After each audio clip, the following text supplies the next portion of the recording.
podcast, TruthSeekahs podcast. Buckle up, everyone. We're going to talk aliens, UFOs, ghosts, spiritual and paranormal. From all of the three moons, beyond your wildest dreams. Dead Tony. Nice.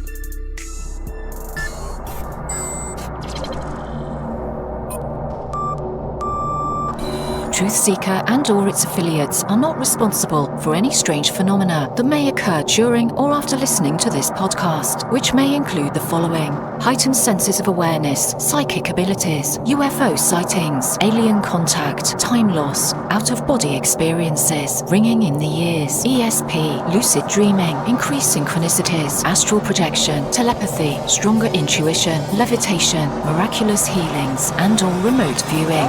Please be advised to listen at your own discretion. Did that sound familiar?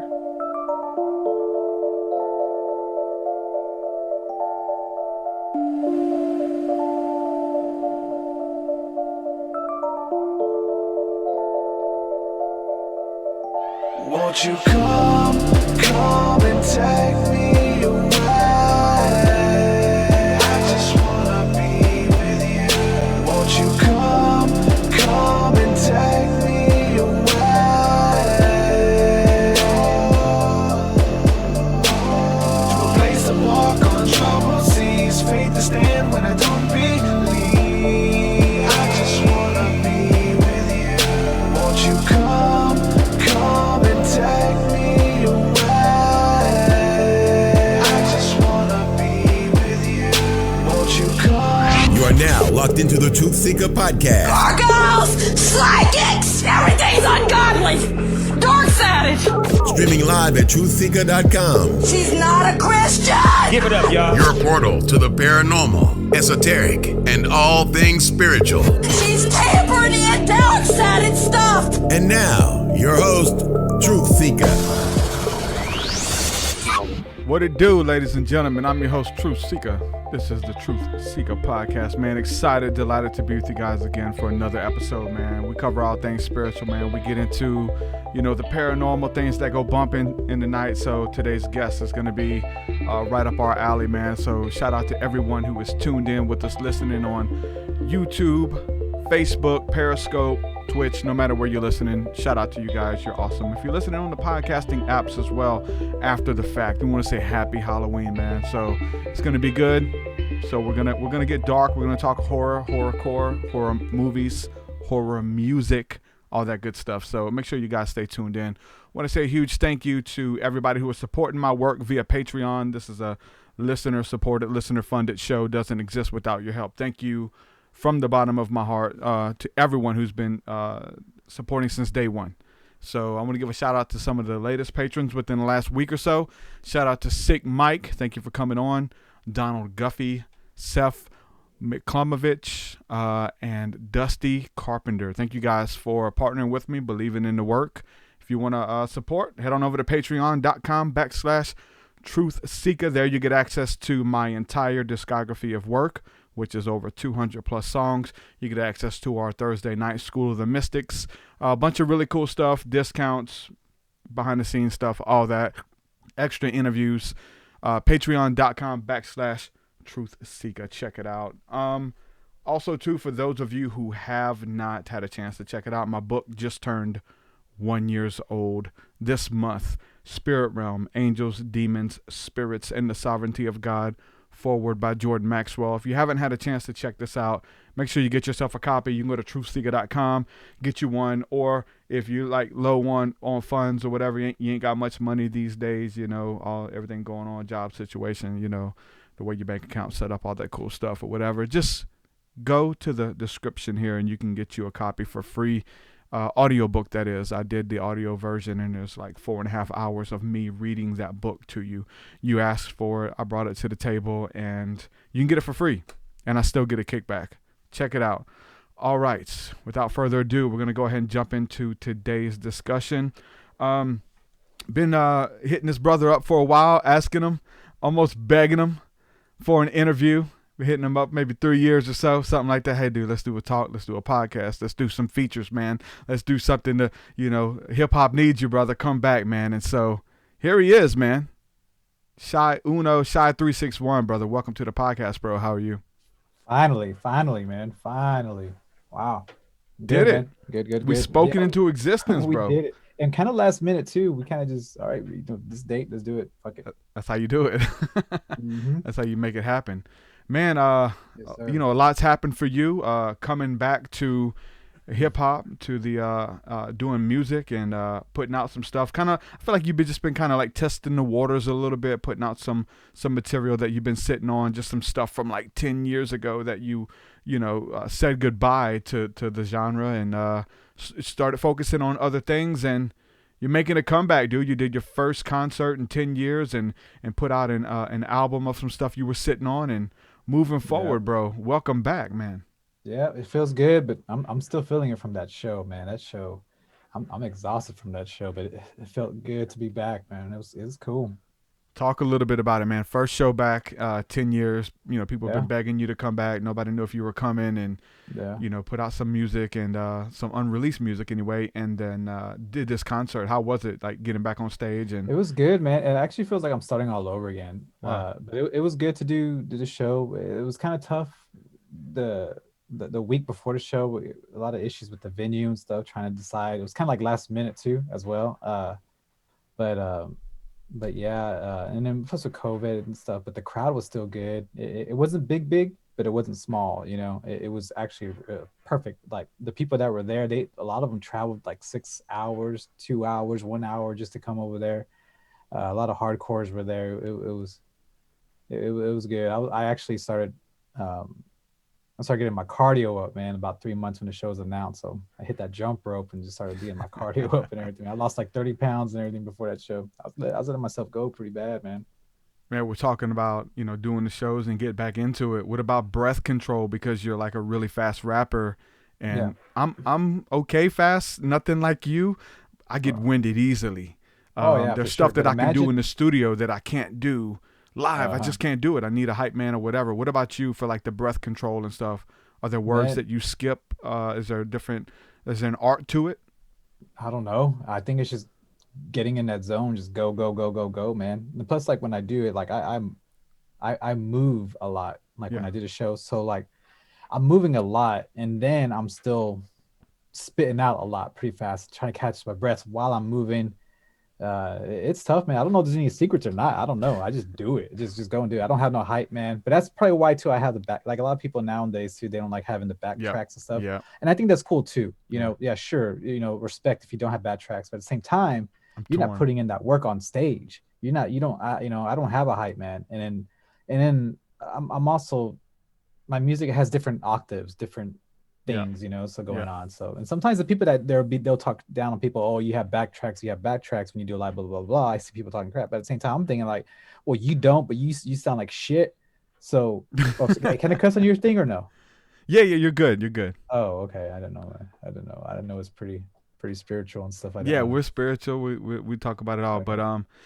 There was a local concert a couple years ago, and some local dudes opened up for Bone Thugs, and they're like bigger names in the underground scene, and it wasn't horrorcore or nothing, but they opened up for Bone Thugs, and then the same night after the concert, they're all like going in on Bone Thugs for using backing tracks in their music, like they're like trying to like get clout on down in these legends because they can't rap their stuff live, or they didn't want to, or whatever the case was. And I was like, man, if you had any idea like what goes into that kind of stuff, and then pulling it off live, and then you don't have one of the dudes didn't show up, maybe Busy Bone didn't show up and he couldn't do his parts or whatever, like it's so crazy. That's a big thing though, and I've experimented with it all, and I'm still torn on what to do and how to mix my vocals for live shows, honestly. I honestly think whatever works for the crowd, whatever works for the show, there's no right and there's no wrong. I mean, if it works, it works. Do it, backing or no backing. It all depends on the music too, and how you deliver it and stuff. But the show was good, man. It felt so good. So I didn't even rehearse my set at all, and I probably should do that next time. But, because I was too busy trying to make like a portable set. like an actual like light. So I programmed the lights to the music. So I was really focusing on trying to get the programming side of things done, and have it as a setup. So if I do get booked, I'm able to transport it fairly small. I mean, it was kind of a lot, but not all crazy. It was good enough, and I think it really made the difference in the show too. Is having those lights and everything. Yeah, there's a difference between like even a lot of those people who are even down and using backing tracks or whatever. There's a difference between putting on a show or just being like dropping bars or just being like a hip hop head. There's a difference between actually putting on a show and having like some type of theatrics or the light or videos playing or whatever the case is. And so I know you know what I'm saying, you're big into like, you know what I'm saying, rock and metal and stuff as well. And big so time. When you come to I feel like when you come to just a regular hip hop show, if you've seen one, you've seen them all. But if you go to a metal show, you can follow that band on tour and go to every show, and there's a different energy, something different every night. You know, there's different stuff that you're a part of. And so that's one of the things that I think that like the horrorcore artists have embraced, like this metal genre of a following or having a band or like a community of people that are for something bigger than just my hip hop skills or whatever, whether it's horror music, horrorcore, whether it's, you know, whatever it is, there's something different than just being like another rapper. Would you say? Yeah, for sure, man, for sure. Yeah. And we bring something different to the table, the theatrics or whatever. It's and then plus with me too, like I just get in that zone, man. I feel that energy, you know, from the people. The music though, the music's different too, because it means a lot more to me. It's not just raps to me. It's kind of a lot of, I don't know. There's a lot of backstories behind it, a lot of feelings when I made the music. So when I'm on stage, it kind of brings it all out and stuff. But yeah, man, the underground scenes, it's dope, man. And there's many undergrounds. People like to say like Suicide Boys and those other newer dudes are underground, but in my opinion, they're not really underground at all. I mean, now, I mean, they're pretty mainstream in my opinion. They're known, but like there's a deeper underground, you know, and a lot of these cats that are down below, they kill shit too, you know. We're just not known, you know. But, yeah, I was watching some stuff today. It's different, bro. I love watching. Like I come from the metal scene. I've seen you played in some metal bands as well, right? It's a different vibe, man. It's a different vibe, being in that hardcore underground scene and having that camaraderie with the music. You know what I'm saying? Like, it's something different about that.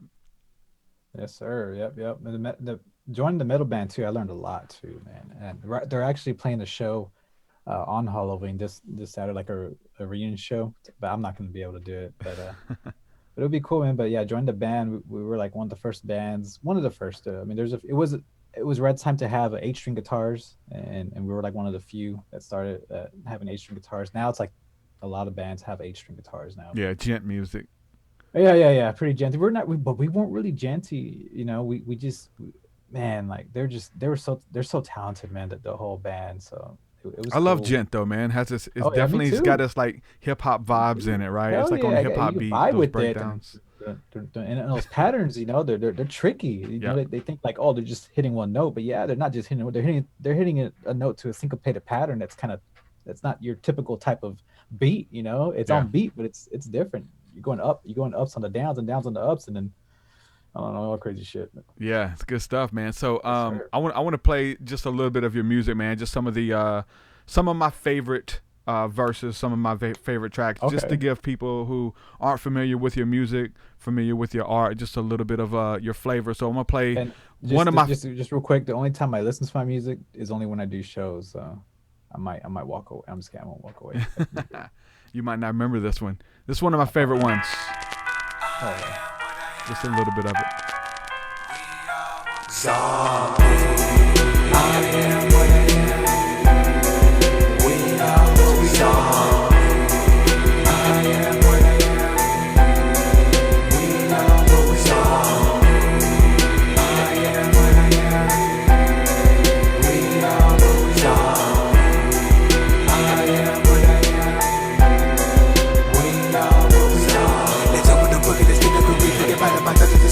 There was no one to trust and no one to see. If you stepping outside, there was no pretty reason. I ended up living it, moving recognition to get punished and torture and murder. A chance to the better hit blessing and over the chance. It's only cool down when I feel all the pain. But now you have to leave step and say, get out to hell where you dwell. Your soul is my fate. If you take up my life to be sure at the fight. There's zombies who get chance and down in the night. Watch your step, try not to fall. Yes, you know this place is sick. Markings on the sailor wall. Get a call from room 36. The flood, the waters get higher as you can see. The walls are wet and slowly dissolving.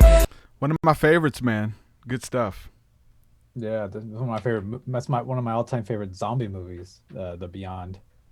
The Beyond. See, I haven't seen that one. I want to talk to you about. All right, well, you have it in the listings here, but on the description. But I've never seen that one. Yeah, all those clips and stuff is from the whole songs. You know, it's off The Beyond, so it kind of goes with it. That's why those clips go with it. But yeah, it's one of my all-time favorite zombie movies. It's like in the 70s. It's a folky film. It's from the 70s, really? Yeah, it's a Italian horror, man. It's very, very old. So you know, with me during that time, it's story, you know, for something like that to come out, it's just, I don't know. I think it's from the 70s. Yeah, I could be wrong. It's been so long since I've looked that stuff. But goddamn, this thing's eating this shit. But, yeah, there's some gore. Seems pretty gory from some of the highlights that you put in the music video. Yeah, man. It's Italian horror back then. They used to do that. It's kind of cheesy gore and stuff, but it was cool, you know. I just thought that film right there is a very underrated zombie film. People are starting to know about it a lot more now, but when I saw it, I thought it was better than Zombie. Yeah, I don't know if you've seen Zombie, the actual old zombie movie called Zombie. Same director, but The Beyond, to me, was my favorite. I have to watch it. I have to check it out. You know, just when you think you know a lot about horror, when horror like is like your thing, and then you find out like you don't know shit. No, man, it's not there. There's just so much horror out there. No, man. I know exactly. You know what I'm saying? Like there's so much, and then even doing trivia, because I got some trivia questions and stuff for you, just to kind of pick your brain on some of these horror movies and stuff, just to see what you know. But there's a lot out there, man, and we're gonna get into a little bit of that. I'm gonna play just a little bit of this next clip from a remix that you were on, which I definitely you know what I'm saying, really vibe this song, and then you were featured on this remix. I want to play a little bit of that from your verse on this song. Understand my mind, let me show you that matters that you were just thinking the places is feeling. I promise you, truly is taken. I know what it's not what you're thinking. This your domination enough for the taking. You ready? We're making the stress and can follow concurrence. It's easy to see that we have to agree with psychosis and low key. Let's go attack them and show them what's real. Respect religion, false visions. The chapters are read to later. I fool myself first, and the moment came out. Felt to just come follow me into the underground where you were when I saw all to take place. I'm from the south, born and raised. I know my roots not getting out. Deny your worship, you cry. Puddles of blood you walk through to survive. A sacrifice for life or you die. Dude, good stuff, man. I love it. I haven't heard that shit in so long, dude. I was like, what is this? But hey, I know what it is. It's yeah. I made that beat and everything for them too. Oh, really? Yeah, that's what I was going to ask you about, the beats and stuff. And then even the drop in your the second half of your verse, you made that part too? I made the beat for them first, and they did it without me. Not without me, you know. Yeah. And then they came back and they're like, we want you on it too. So when I added my part, I kind of just did a little flip to it, just kind of change it up and shit. It's a remix. Yeah. That's what you do. We'll change up. Yeah, your beats are dope, man. You thank you. and you're actually still making beats. You've been making beats for a while, just kind of getting your feet wet. Where like it seems like coming back to music, getting started with beats and stuff. You want to talk a little bit about that? There's a lot of hip hop heads looking for beats, and you got them, and they're good. Yeah, well, I haven't made any new ones since January, but they're still selling. But the main thing was trying to find other ways to feed my family, pretty much. Excuse me, and then and also to show my wife too, like, you know, this is me. You know, this is what I do. This is what I love to do. I got to do it, or else, you know, I'm not gonna feel complete. You know, Come on, man. I had to do it, man. So I started doing the beats, the production stuff, and then kind of see how that went and showed up and see the response. And the response is really good. But people kept on telling me to come back and do music and whatnot. So that's when I decided to release the album and everything. But yeah, so you're back for good, right? You're back. You're ready to record new music. Yeah, you're ready to get back into it. So the goal is right now for me is to pretty much get caught up with the people that I owe from when I stopped years ago. So I'm trying to get back to get all people the that you owe. Yeah, dude. these people been a hell of way more than patient for me, waiting for my ass. I kind of, because I stopped, and it was a lot of mental stuff. I was going through a lot of stuff. But when I stopped, but yeah, I'm planning on. I'm almost done. I'm getting everybody caught up. That way, once everyone's caught up and on collabs and beats and stuff that I owe, and then I'll probably start focusing on. So you owe collabs from like a long, like years ago? Dude. Is it just word of mouth or is it paid collabs? 15, no, paid. Oh, and, wow, for like years ago. Dude, like, I felt like shit for dang. years too. Yeah. I was like, man, yeah, I'll try. And oh man, paid collabs get moved to the front of the line, man. And you buy a collab, you buy a feature, like it gets moved to the front of anything. But now, like, I'm just I'm really trying to focus more on running it like a business. Back then, it was cool and all, but for sure, it's young, different. Man, and I was drinking a lot too at the time, so I was doing stuff just to like. I had some issues, man. So I was doing stuff just to, if I was going, I was doing music full time, but if I was going to go out the night and I had no money, I was like, $25 exclusive beat, bam, bam, go to the bar with $25, yeah. Oh, $50 collab, let's do it, Yeah. Collab, bam, oh, $50 tonight, yeah, just drinking and stuff. So and actually it's a long break, but it really helped me to really focus on really what I wanted was a family and a wife and everything. And then, but to find myself and to kind of like, I guess, grow up in a sense. So, but yeah. Did you have any kids back then? Yeah. So that's when I had my oldest son, he's 14 now. But that's when things really started slowing down for me. When I had him, I didn't stop completely, but it was I was kind of hitting the brakes a little bit until I slowly faded away, and then I faded away, died. Now he's back as a zombie. Yeah, bringing it back, dude. Let's talk a little bit about like the influence and stuff as well.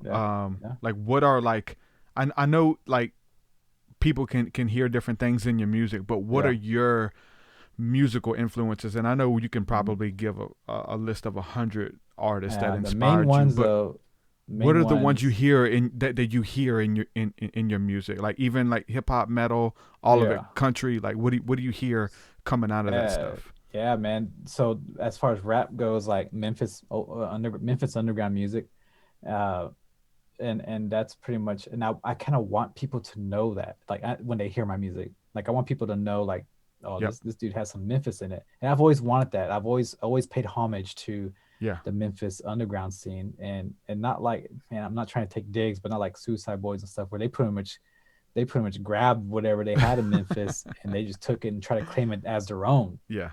And for me, I was heavily inspired by Memphis, but then I was also inspired by like a lot of goth music, and then some black metal, Forest of Shadows stuff too, and Black Tape for a Blue Girl. This is like goth stuff. Switchblade Symphony, industrial music, then Nine Inch Nails and Bone Thugs and all that combined. So I kind of wanted a mixture of everything, and kind of just doing me, So that's a lot of it, the influences, but a lot of it is from Memphis. When I first heard their stuff, like I think it was like 3 6 Mafia's Live by Your Rep. When I first heard like Killer Clan, I was just blown away. I was like, oh my gosh, well, this is it right here. And it was so beautiful. The production of DJ Paul and Juicy J used to do back in the day, it was so beautiful. DJ Paul is a beast, dude, a creative genius for sure. I love going back, like listening to, like, because people will make compilations where like they'll show you the horror movies that he sampled. You know what I'm saying? And so he was like really into his horror movies and sampling that stuff and even taking the keys and reworking them a little bit and stuff like that. He's just a genius. Yeah, he's dope, man. Especially there's some other people that from the DJ Zerk, Blackout. These guys weren't even known. Paul was known and stuff. But there's dudes down there that were putting in dope production too, just like him, but they just didn't get that recognition. But yeah, that's where it comes from. That's what I bleed, man. It's what I'm about. Yeah. And you can hear that in the music. And I've always, like, even with my production and stuff, like I tell people, like, you know, you can hear Korn, you can hear Coal Chamber Yeah.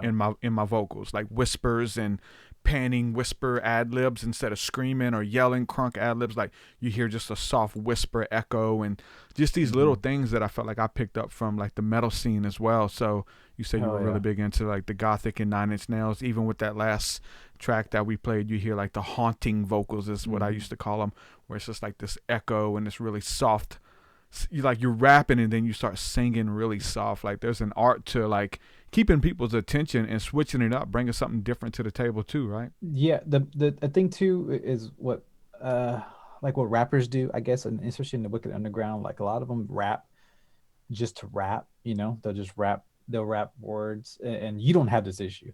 It's, I don't even say it's an issue, but but you don't have this, but a lot of rappers do, where and I just wish that they would go more towards the way the beat is, like not so much of what their lyrics are, but the way the beat is, is structured. They should really listen to the beat more and kind of go with the beat more. Yeah. The stuff that I heard from you, it sounds beautiful, man. I gotta you go with the beat. You go with flow the beat into the more. beat for sure. Right, exactly. And I think there's a lot of rappers that don't do that, and I think that's the biggest difference too. That's what makes a good song. Well, I tell you, I have a lot of friends who even say like you need to make your vocals stand out from the beat. You have to stand out from the beat. Like I'm trying to become one. You're trying to make music. You're just not trying to rap over a beat. You're making music. Yeah. Yeah, sure, it's rap music, but you're making it as a whole, like a composition. An experience, for sure. Yes, exactly. Yep. Now, like, now are you writing currently? Are you doing? Are you knocking out some of them features? Are you messing with your own stuff yet? No, none of my own stuff yet. No, but I'm just producing and getting some stuff. The $7,000 worth of features that you owe. Yeah, no, it's not that much. No, no, it's not nowhere near that much. But those people that I gave my word to and people that paid, nowhere near that much. Well, I got to get a feature from you, man. When you get caught up, bro, I'll pay you, man. Like, let's do it for sure. Good. Like I've been asking you for a while. I'll post it on Fiverr and you can. Killer, hey, on Fiverr though, I'm gonna put, hey, your dude that did your graphic art for your shirts, like, man. He's done did me 3 designs that are like killer. Good. I'm glad he's killer, dude. I paid him good. Like anybody that I put him on, I know you hooked me up with him, but like that dude's got like he's badass. Yeah, man. Like, he's cool, really cool good. Kid. Well, I don't even know how old he is, but cool dude. He looks like a kid. He's a kid for sure. Yeah, cool but dude. He's really good at what he does, man. So I got some dope art coming out, and I asked you, and that was interesting too about integrity, bro. Because there's dudes in the game, man, who if I asked them who did their art, they would not tell me. They won't tell me. That's their little honey hole. Their little $50 artist. You know what I'm saying? So shout out to you for like. You know what I'm saying? It's all good. Because the thing is, it's yeah, sure, it's a dope artist, but you know, your ideas are your ideas, my ideas are my ideas. So why not? You know, why not help this guy out and you know, let him use his magic too. It's not like if it's we're not using the same ideas, you know. So it's, I don't know. People are like that too. I don't know why. Yeah, I hate it. I hate it. I try to stay away from them people. I hate it that when some of those people have talent, you know what I'm saying, and you want to work with those dudes and like. Then you find out like that's been a big thing too. What about you, man? Like working with some of your favorite artists, even in the underground. You've worked with a lot of bigger guys. You worked with some of the 3-6 dudes. Like working with people, and then you kind of get let down once you see another side of them or whatever the case is. Have you had those experiences with working with other artists? Nah. So in the way early years, man, back when I was like 16 stuff and 18. I was doing a lot of music with the Keepa, Fright Night, Doja Demon. These are real underground guys, but we were all tight, Smokey. We were all tight, and we still keep in touch. We're still cool. As far as when I was doing the Door album and Kingpin, Skinny Pimp, and Lord Infamous. Yeah. Originally, I got a verse from Skinny Pimp, so I sent him the beat. So when he was working on it, Lord Infamous came in and he heard it. So that's how it all came about, the collab with Lord Infamous. Wow. He heard it. So then Skinny Pimp calls me and he's like, yo, Lord Infamous wants on this, you know, here, hold on. So I talked to Lord Infamous. So Lord Infamous was like, you know, yeah, I got to get on this and that. So I was like, hell fucking yeah, you know, like, Now, you did know, he how upsell much. you, or did he do it on GP? No. You know, he was actually Lord Infamous was cheaper than Skinny Pimp. Oh yeah. But so you know, I was like, hell yeah. So I had a friend that pretty much invested in me, like with the collabs and stuff, that if I Yeah. wanted somebody, he got me, you know. Wow. Regardless, he helped me out. Like, his name's Sean, man, and he helped me out a lot back in the day for the collabs, and if there was a show, he would help me out to get out there. Really cool dude. But so yeah, we did it, man. We did the song, he did his verse, and then, you know, obviously I kind of put stuff aside.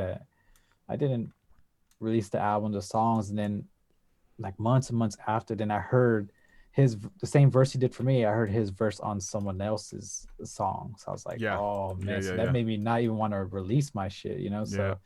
oh man, that shit hit me so hard. But So say that again. Was that Skinny Pimp or Lord Infamous? that was Lord Infamous. Okay. But you know, I'm sure they did that a lot. Yes, for sure, because they're like, who are these cats? These cats, nobody knows who these guys are. They're never gonna know. Yeah. But yet it was on another Homeboy songs. I was like, oh Now, man. So have you ever done that? no, never. No, I did it. I'm not. I can't lie. I did it because I thought that I was like throwing the track away. Like it was a track that I thought I was throwing away that ended up like being one of my best tracks, but I gave somebody like the same verse and I switched it up a little bit, but it was on me thinking that I was throwing it away. I'll say that. Yeah. For the new album, you know, Roz Dilliams, he's actually blowing up. He's done songs with Suicide Boys and all those dudes. He's been down with the Wicked Underground for a long time. And when I came back in the scene, he wrote me a tweet, whatever, pretty much telling me thank you for being an inspiration to him, and you know, his music wouldn't.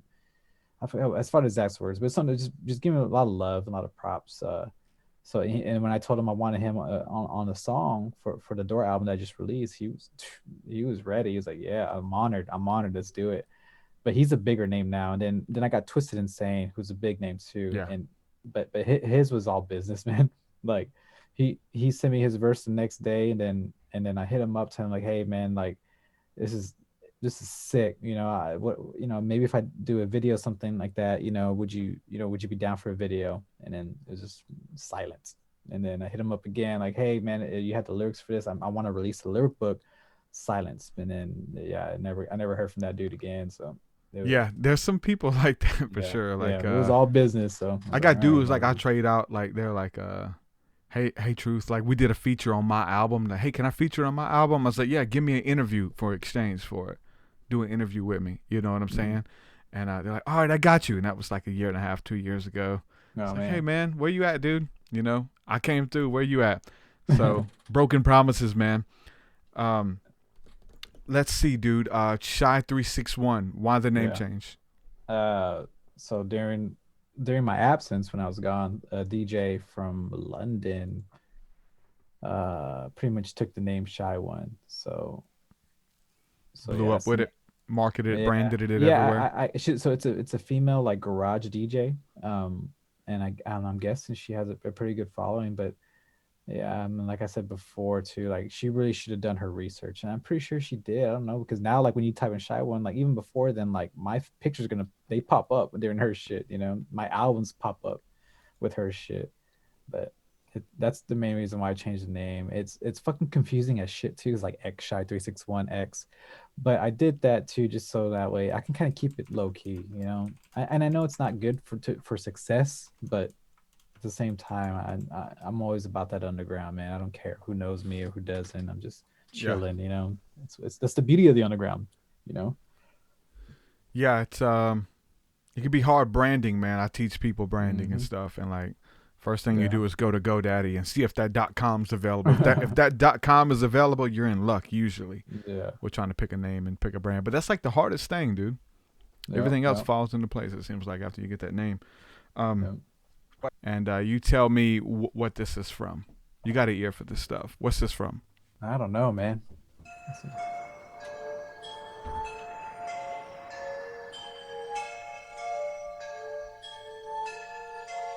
That sounds familiar. Early 90s. TV show. Not a movie. Oh, then I might not know. I don't watch any horror shows. I do not know. What is it from? Friday the 13th. The TV show? A Nightmare on Elm Street TV show. Oh wow! I don't watch any of those TV shows. You didn't, so I got a couple shows here, man. Yeah. I figured you knew the shows, man. You're missing out.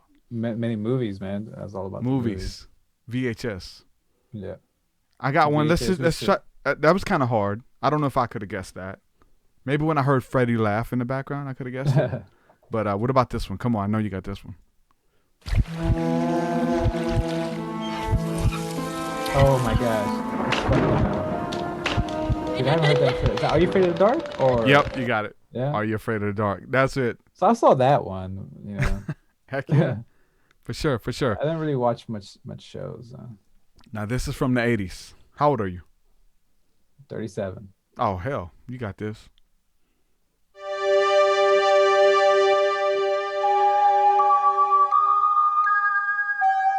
Oh yeah. Fucking A. I know that melody. Oh shit. I know that melody. Man I don't remember the movie, though. lives in the sunlit world of what he believes Tales to from the be Dark Side television There show. you go. Yeah, that melody, man. I don't know how I didn't get that though. It's a good one.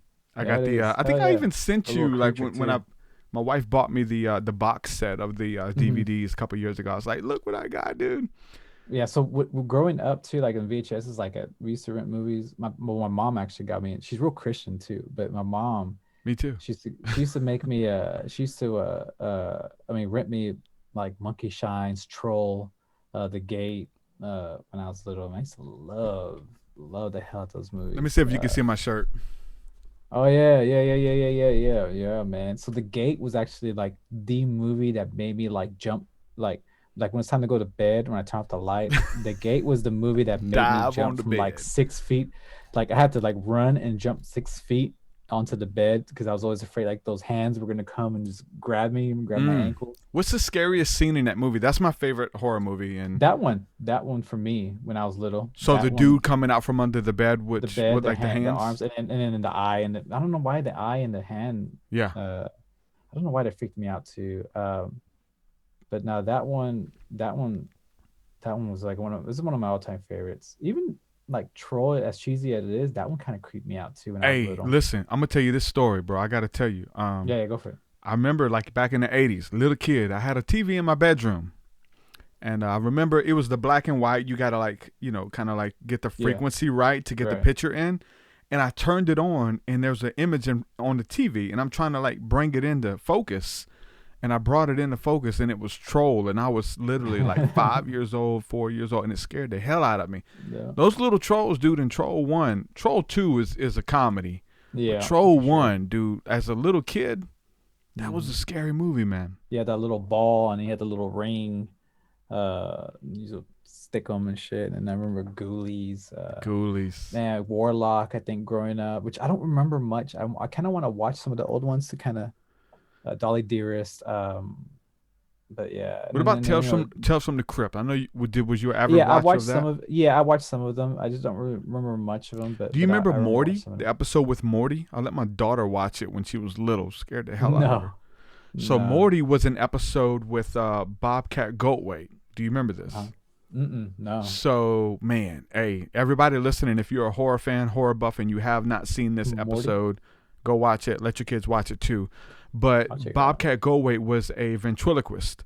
And so he was failing at his job and he was not doing very well. And so he met this guy who was killing it, this one guy who was crushing it.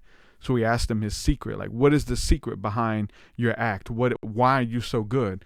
And so ended up, dude had a little man that was hooked to his hand. This little, like, his brother. It was like like almost like the basket case coming at your side. Yeah. But it was coming out of his hand. So he would put the doll on the hand and he would act and he would do the impressions and have the conversations with him on stage and they would kill it. So there's this whole thing about him fighting it and cutting it off and it attacking him. Yo, and this little I think I seen that one. running across the room, and then it like at the very end, I'm gonna give it away. It like became one with his hand and like infused with him because he wanted to be good. So it's like he made this pact with him. Like you can only tell these certain jokes, and that was deep. I think I seen that one. Super scary. That sounds familiar. When I was 7, it was scary. I say it's scary now, man. Morty was scary as hell. Man, Child's Play actually freaked me out too when I was little. Child's Play. I mean, there's so many. Was you so? I mean, we got to hear some stories. Like, were you afraid of your animals, your stuffed animals after watching that? Did you ever think that they were alive or moved on you or whatever? I don't really have any stuffed animals, to be honest. I remember having a dream one time, and so back in the day, like we used to live in my grandma's house. So me and my parents, me and my sister and my parents, we used to sleep in one little small room and on bunk beds in the same room. But I remember having a dream where like I woke up off the bunk bed and I went down to the front, and then it was like Chucky at the door, and then I remember like going through the hallway, and all I remember in the dream was like I couldn't move, I couldn't run anymore, I was stuck, like I couldn't move no matter how hard I tried. He was coming, and I woke up. Oh, Pumpkinhead was another one too. That Pumpkinhead was scary. See, I feel like these horror dreams be cheating. That's something you find like you're running in slow motion. Yeah. Like if I can run regular, I can get away.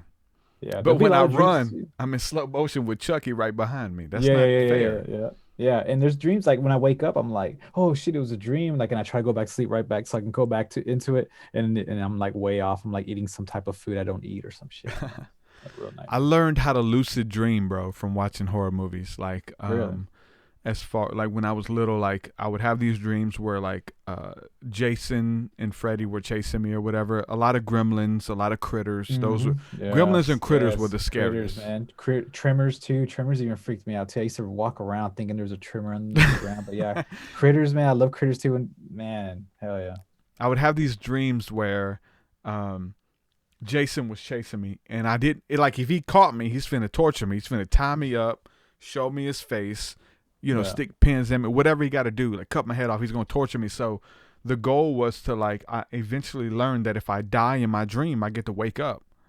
Like, cause when you die, you kind of jolt up and wake up because it's so shocking or whatever. And so I would remember like running from Jason and seeing a boulder. I would see a boulder and I would dive head first into the boulder, boom, break my neck to wake up. Oh, I got away from him. I beat him. I beat him. And I would like, there was other times where like I would be in the water and he'd be trying to pull me up and I'd swim to the bottom of the water to drown myself. But he's trying to pull me out of the water because he knows I'm trying to drown myself. He's like, if he can get me and get a gasp of air, he can torture me. But then I stay down long enough to drown and wake up out of my dream. That's crazy to like, from a 7-year-old dog, like yeah. I tell my wife too, like she asked like, where'd you get all this dark stuff from? I was like, babe, like I was 7 years old when I watched this shit, like I was young, like, and it was like a lot vulgar then and what the movies are now, but it's just the way I was brought up, like, and I saw things beautiful, like I don't know, man. I've always been into horror. I know, right? And like I'm into love and light. As far as I'm into both, right? It's a duality. Both exist, but I'm really into love and light. But there's something about the horror genre. Like I interviewed the mom from E.T., Dee Wallace. Oh, nice. And so she does energy healing sessions, connecting with your higher self, and like really deep prayer. A lot of wild stuff she does. Like a light worker, she would refer to herself as. But she still stars in horror movies. She played in 3 from Hell. You know what I'm saying? I got to talk to her like about the dichotomy of this really deep, grotesque horror that she's been a part of, or Critters. She was in Critters. She was in Cujo. She was in like, Rob Zombie movies, a bunch of other, she's a scream queen, but you're a loving light. Let's work through your trauma. And I told her, I said, hey, a lot of my trauma came from movies that you were in. You know what I'm saying? But there's this dichotomy of like having the love and the light and the darkness. What is it that we're drawn to, you think, about the darkness that excites us? Does it make us feel alive? To be scared is at least to feel something. What do you think it is? I think it's beautiful, man, to be honest. Like I don't know, man. I just think it's beautiful. Like I think horror movies are beautiful to me. Like, What this is my it thing about them weird. I though? don't Like, know, is it man. the I don't know. creativity I that think is it's I next think it's level? I everything mean, from yeah, from the score, that just the ideas for score, some reason. I yeah. don't know. Like just the music, everything all. John I mean, Carpenter went on tour, it man. depends. Yeah, it's crazy. That'd be cool to see, but Dude, yeah, yeah. I just think there's a beauty behind it all because it's controlled. It's fun. You can control it. It's fun. Yeah. You know, it's who said there's a director that said that horror, you know, it's fun, it's controlled. You know, you can't beat it, but it's reality. Reality is what's horrific. That's the real Yeah. horror, the reality. You know, horror genre is just it's controlled. It's fun. Yeah. What'd you think about Get Out, which was like kind of like every genre Man, in one almost? I expected, I don't know, man. I'm kind of picky too, especially when it comes to the newer horror. I liked it for what it was, but it wasn't something that, like, I went to the theater to watch it and everything because I had high hopes for it, but it just it didn't really grab me You as didn't a you didn't lot of go on people that did. roller coaster It was ride good. in the theater? No, it was good. It was something that I wouldn't watch again. Wow. Yeah, I'm very picky, man. Like, it really has to grab me. Let's see what movies in the theater. Yeah, I even saw I went to go watch another one, and I even watched Crawl because I liked Alexander Aja. He did the Hills of Have Eyes remake, Uh-huh. and so I thought, like, oh man, like, you know, this should be good, hopefully. And then he kind of went Hollywood, and it's not the same. He did like Hot Tension, which is like one of my favorite horror movies. Um, but yeah, the Hills Have Eyes is like one of my favorite remakes. Um, the Night of the Living Dead remake and the 1990 version with Tony Todd and Tom Savini, that's one of my Oh, all-time Tom favorites. Savini is a beast. Shout out for Yeah, sure. yeah, You know, yeah, he that's he one does of my. cameos too for like really cheap. Oh yeah, Yeah, yeah, yeah, him and the man. Crypt But Keeper. even And, like, so the styles too, like the movie was a Bone Marrow or Marrowbone, what is it? that you recommended, Marrowbone or Bone Marrow, Marrowbone. Oh Marrowbone, yeah, that heck movie. yeah. You watched So that? we, Yeah, for sure. oh dude, I watched it twice. I told you, bro. I love That's that a, style. that was I a love movie that that can style. like come and go and nobody ever it like And falls under the radar. and I love like watching movies like not knowing what they are. Like not going into them, watching them, Hey, and not knowing anything about it. So 100. when you sent that, I watched it. I didn't even look at no trailers or anything. I just watched it and I loved it. Like the others, like people don't like the others. Like I loved I haven't the watched it. others. Really, I watched that thing like 13 times in the movie theater. Wow. Like, yeah, Damn, just I need because to like, watch and it. it's very slow paced. It's very slow. I like that. The it's recent movies. It just depends. Like there's a movie called Eden Lake. It's like, I guess it was like a straight to video type of movie called Eden Lake. It's more of like a survival horror. That one, I love that movie too.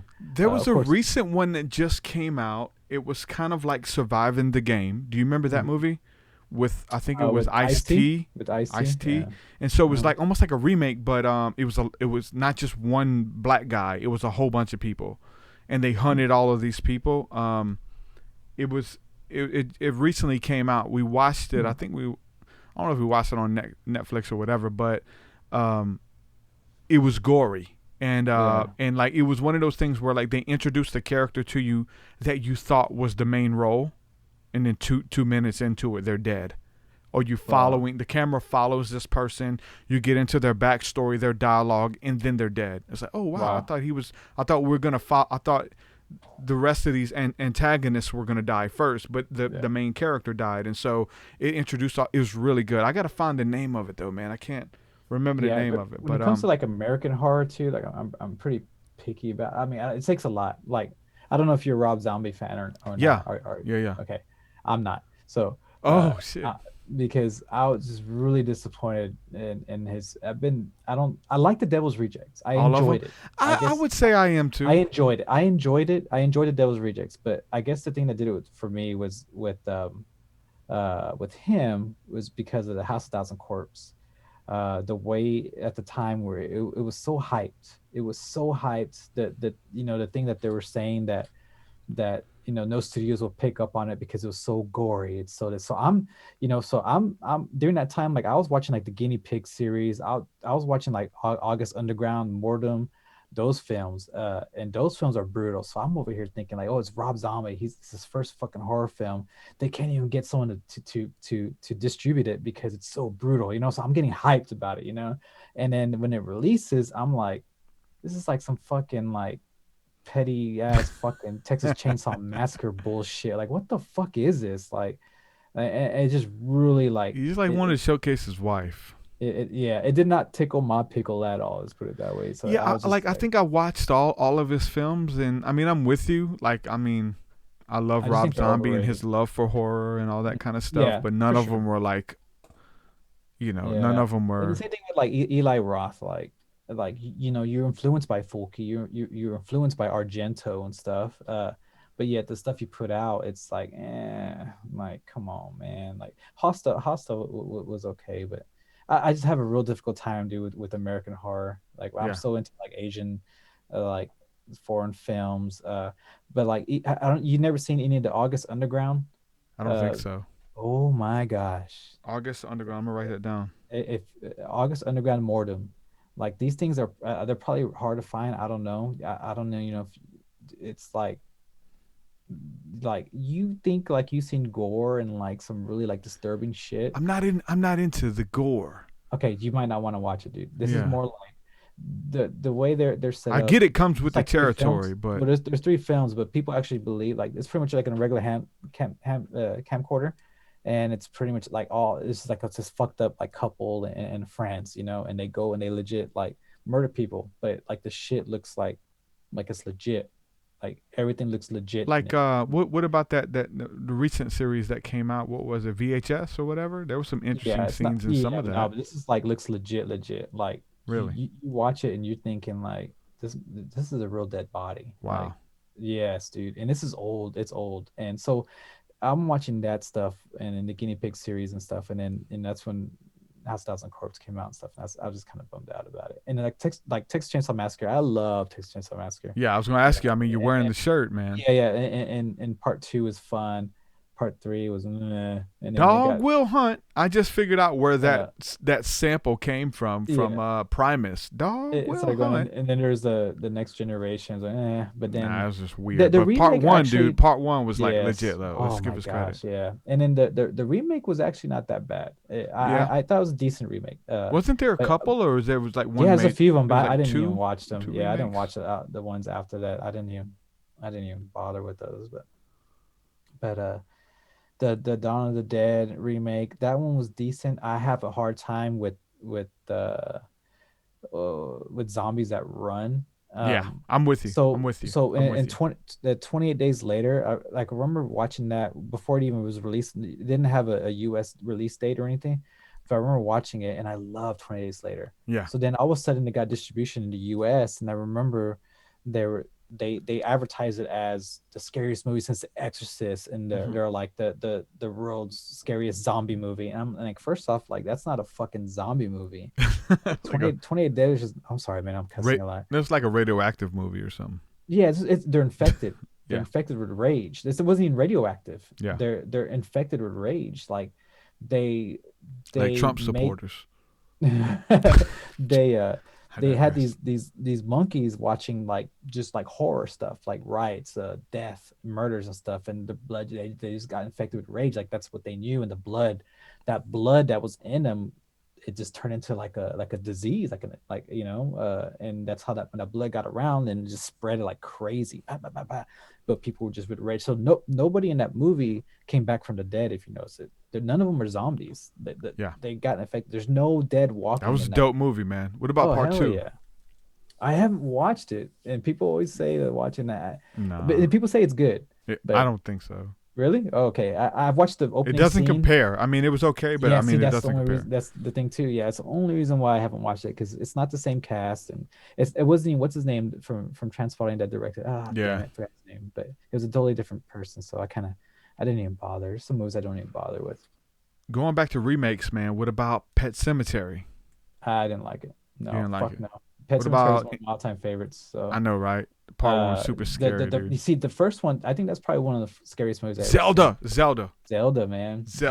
Even the scariest person in horror movie history. Yes, dude. And even God. Gage, like whenever he got hit, like that whole scene back. That shit was real, dude. Like you thought it was the way real. that the reaction of the father, like the way he reacted, like yeah, so that was hurt, real. like, no, like that was real. you see that shoe with blood just hitting the street, the pavement, and just man, like that movie was shit to me, man. Pet Sematary. Yeah, I mean, I think I thank them for trying to like introduce that to a new generation, but I think we owe that to our kids, man. You know what I'm saying, man. And also like even I'm having a shirt drawn out by from that dude. The next one I'm gonna get, it's actually an Argento inspired one. So one of my favorite Dario Argento films is Opera, and have you seen Opera? No. Oh man, it's a good one. So I mean, you got to think though, these are old movies. These are like 70s. These are movies back in the 70s. Yeah. So pretty much Opera. I'm not gonna spoil it for you. It's a really good movie. You should watch it. It's pretty much a serial killer. He's obsessed with this girl, right? And so what he does though, anybody that's close to her, he's very jealous. So anybody's like, if she has a friend or anybody that's close to her, what he'll do is he'll tie her up, the girl that he's obsessed with, right? And then he has like some like tape, like not masking tape, but like regular like tape, like gift wrap tape, whatever. Mm-hmm. And he puts these needles, tapes these needles on it, and he puts the tape under her eyes, so that way she can't blink. So if she blinks, those needles are going to pierce her top of her eyelid, right?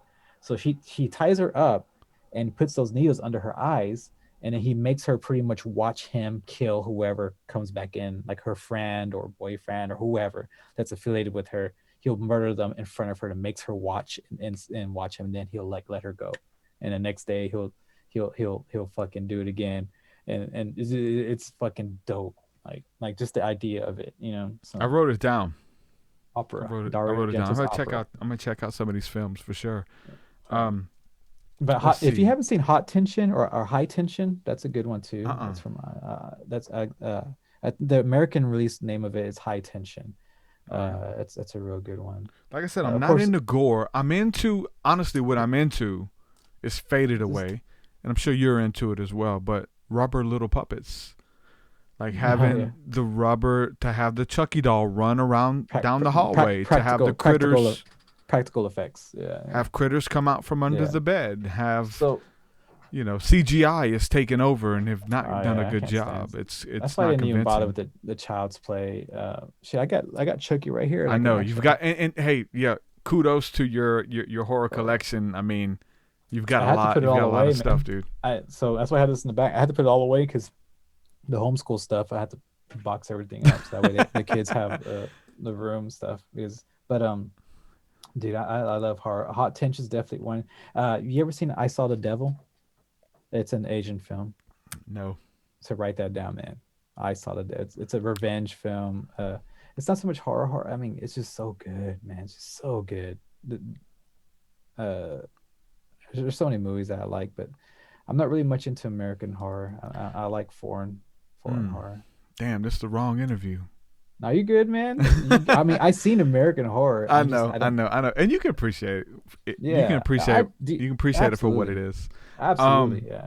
So, like on the remake, what about The Craft? Like, there's a Craft remake coming out. I saw that trailer. I'm not gonna fuck with that. Yeah. What about when you was a kid watching the first one though? What'd that do for you? I was like, I want that girl. Feruza. Oh my god, yeah. I had like a crush on her when I was little. I was all little, but yeah. But The Craft was cool. It was a cool movie. It wasn't seemed like they're gonna do a decent job of remaking it. I just see, dude. When I see CGI, I kind of just really like. No, like, for sure. If I can tell it's CGI already, like I'm just like, what do you think that is, though? I mean, I've let I used to have a channel. Me and my daughter, we started this channel back. Man, it's been 7 years ago. We started like a family vlogging channel, but it started off as a channel. It was called Kids React to Scary Movies, and this was before the reaction channels got big and all that. It was literally early days of this stuff. And I let her watch Cat's Eye, the clip from Cat's Eye. I let them watch the I love intro the to. troll, dude. I let her and her friend watch the intro from Tales from the Crypt, and they've never seen it. And it's dun dun dun dun dun dun. Yeah. And this is kind of boring. This fun. isn't scary. And then it gets to the scene where the Crypt Keeper jumps out of the casket, and these kids, the look on their face is priceless. They've never seen it before, and it's on camera, dude. They did an Annabelle reaction. It instantly went to 200,000 views. None of my videos touched that, but I started doing this, and I was like, wow. My channel got deleted or whatever. I had them reacting to all types of throwback 80s and 90s horror, and it was funny. It was so funny. I scared the shit out of them, but it was so funny. But there was something different about the puppets in this versus the CGI. I mean, you know, Puppet Master is one of my favorites too. I have Blade and stuff and all the characters too. I got a Blade costume myself. Oh, nice. Yeah, Blade costume for cosplay. It's just, I think the reason why I do CGI is it's like it's faster and it's cheaper. Stupid though. Yeah. Where if you do animatronic stuff, of course there's a lot that goes into it and the puppetry and stuff, especially like even. Is with it gonna come Child's back, Play. bro? Is it trying to come back? Can you think of anything? Some companies that are like lower, like not so much big budgets, they actually stick to it. There's actually a fan film called Charles as a Chucky that's being made, and they're using all practical effects, puppeteering and everything, trying to make it as old school. Get a midget to run in a Chucky suit. Yeah, a big old mask, a big old bobblehead and stuff. I know, cause like you know what I'm saying. None of the Halloween costumes have done Chucky justice at all. At all. No, man. Nope. No, sir. But man, you got to check out some of those movies. I'm writing them down. I'll definitely check out. I mean, some He's people on in the Prime. chat too are like kind of echoing what you're saying about some of these films. You know, August Underground Mortem. Murder Vomit Dolls. I felt like that was a band. I think Murder Dolls was a band, right? And Murder Dolls, yeah. Murder Dolls is the band. Yeah. And so if you like gore, again, I'm not with the gore, but I am with the puppets, dude. My heart is with the puppets. I mean, no, there's a lot of gore in those, man. So the August Undergrounds might make your stomach turn a little bit. And it's not like cheesy like a lot of Asian like the Iron Man, they like splatter everywhere. This is more like almost like real shit. Like you're pretty religious, right? I wouldn't recommend it. Like it really feels like you're watching someone. Well, that's what I mean. I've got a couple of questions to ask you again regarding horror, and one of them was I was going to ask you like which one of these films have you watched and you felt like it went too far. I watched Witch with my daughter I like Witch 4 years ago with my daughter. Little kid, and they're bathing in baby blood at the end and mushing babies up and bathing in the blood and levitating in the forest, and like afterwards the religious side of me, the spiritual side of me is like, you fucked up. You shouldn't have watched that. If you felt that in Witch, then you shouldn't watch August Underground. I mean, I was cool watching it, but it was like my daughter. I introduced a kid. Yeah. Like, would you watch? I mean, you got your kid in the video behind you. Like, would you watch any of this stuff that you're saying with your kid? Have you introduced them to any of this stuff? Not the hardcore shit. But what have you let them see? Like anything? No, E.T. is probably the most that she sees. E.T. She loves E.T. Even with E.T., E.T. been walking in the bedroom visiting my daughter when she was little. Like, you know what I'm saying? E.T. is she loves E.T. Like that's what she wants to watch this Friday for movie night. E.T. So, but yeah, man. Which ones took it too far? Like all of them that you're telling me to watch? No. The August Underground is definitely the one. Like, no doubt, man. You can't. That motherfucker. Well, I think, you know what? I don't know if it's the gore that takes it too far. I would say it's the witchcraft that I think that's real. Like the shit that like when you do a ritual and you summon demons, which I feel like, you know, fucking sorry for the cursing myself, but couple glasses of wine in. What was his name? Black Phillip. When Black Phillip is speaking to you telepathically in the voice of Satan, like you kind of gone too far, G. Like I've been there. Like I've been there. That's why it's scary to me, because I've been there. You feel me? Yeah. So your spiritual belief stuff is a lot of stuff that you've experienced, right? Like, or do you consider yourself Christian? I know you're very for the most part, but I'm everything, bro. Everything that's good and bad. All right. So that's so with me with religion, like I'm not into it at all. I don't believe in it at all. But I do believe in positive message, and I'm a strong believer of that. So if someone believes in something, like say like my whole family's Catholic.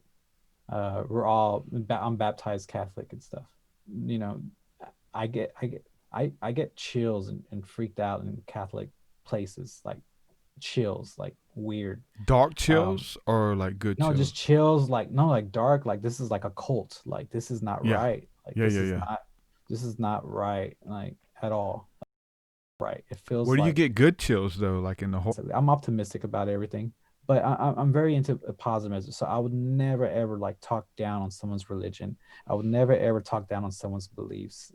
I respect it. Like I respect it if that makes them happy, or whatever makes their day a lot better. I'm Yeah, thousand for percent sure. with them. Yeah, even with my family, just raised like that. Yeah, I So think that making our days a lot better is watching a good horror film sometimes too. there you So, go. Yeah, yeah, but I'm with you, man. Like I'm in it all. Like I know that both sides are real. Like there is like really Mhm. dark stuff out there and like Right. entities and all that kind of stuff. And then I know that there's beautiful stuff out there as well. And I think that there's a duality, and I think that it's okay to kind of explore or see the beauty in the darkness. Yeah, for sure. Like it takes a special eye to be able to You look should know it.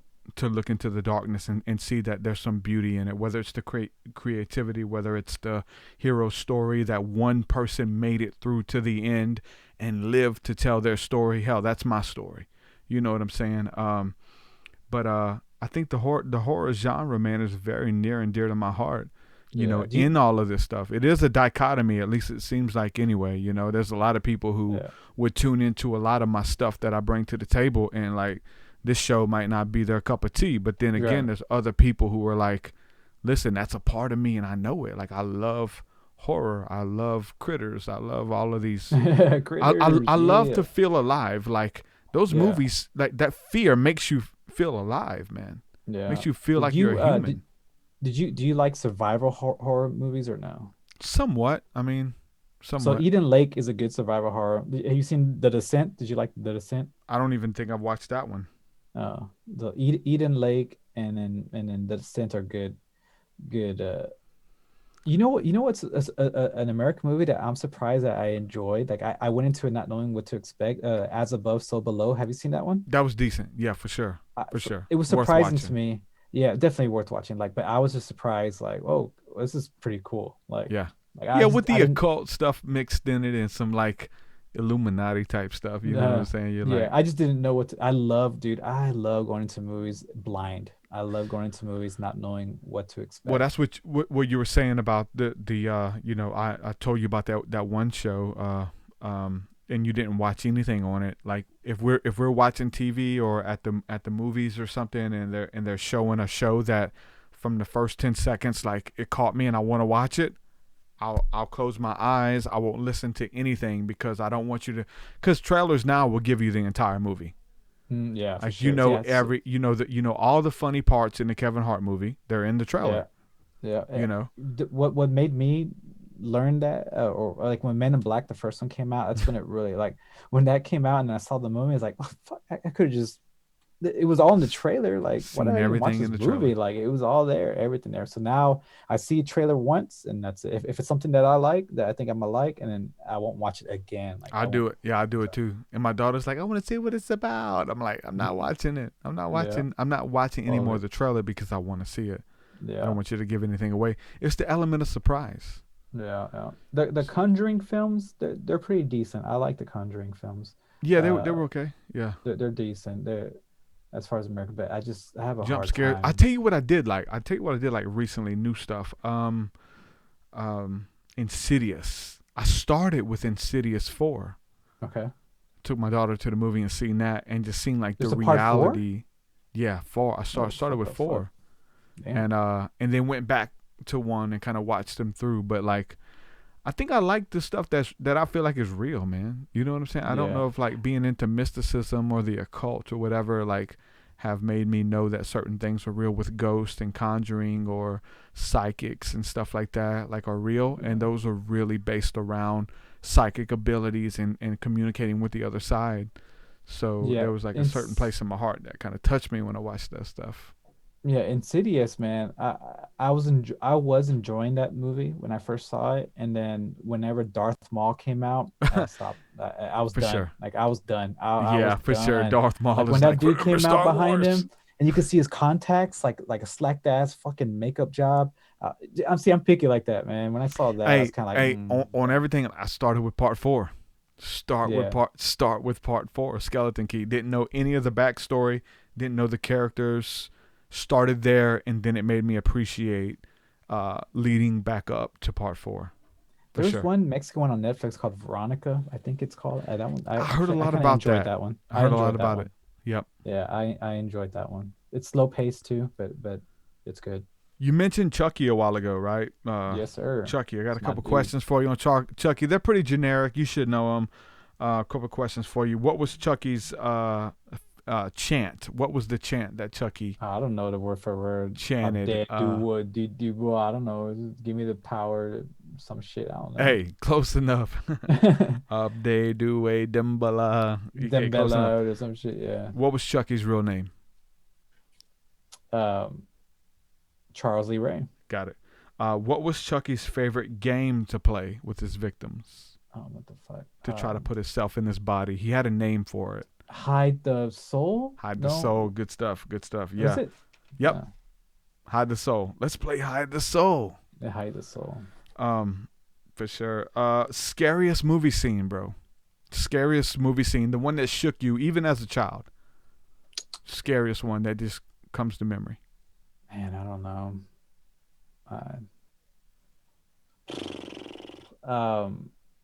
Shit, man. There's a lot of them that kind of made me jump. Even as a kid, there's too many. I mean, even the little troll from Cat's Eye used to scare the shit out of me when I was little. Yes. Did you ever hear him running around your room as a child? Yes. For I always thought there was one that was in my walls. Yeah. Hear like rats and stuff in the wall, and you're like, damn, that's that. The damn trolls. Cat's running Eye. around. I thought I heard a damn fucking bell. Yeah. I don't know, man. There's a lot. Cat's Eye messed me up, just to be honest with you. I can't think of one. I can't think of one specific one, man. So Cat's Eye, hey, that was one you brought up. That's good. All right, yeah. Now, what about this scene? What about this scene? Do you remember this? The end of Gremlins.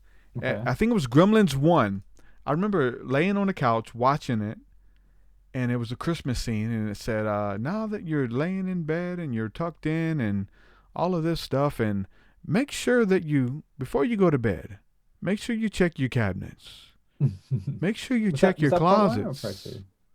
Make sure you check under your bed, because there might be a gremlin living in your house. Yeah. And it's like, da da da da. And for me, like laying on bed, like Home Alone, like hearing that was like, oh snap! Yep. You gotta hurry up and turn it on something man. beautiful on the television. Was you Home Alone a lot and watch horror movies or? Yeah. And then I used to wait and watch them on USA Up All Night. Oh Swamp my Thing, God, and then, Joe and then Bob they'll Briggs.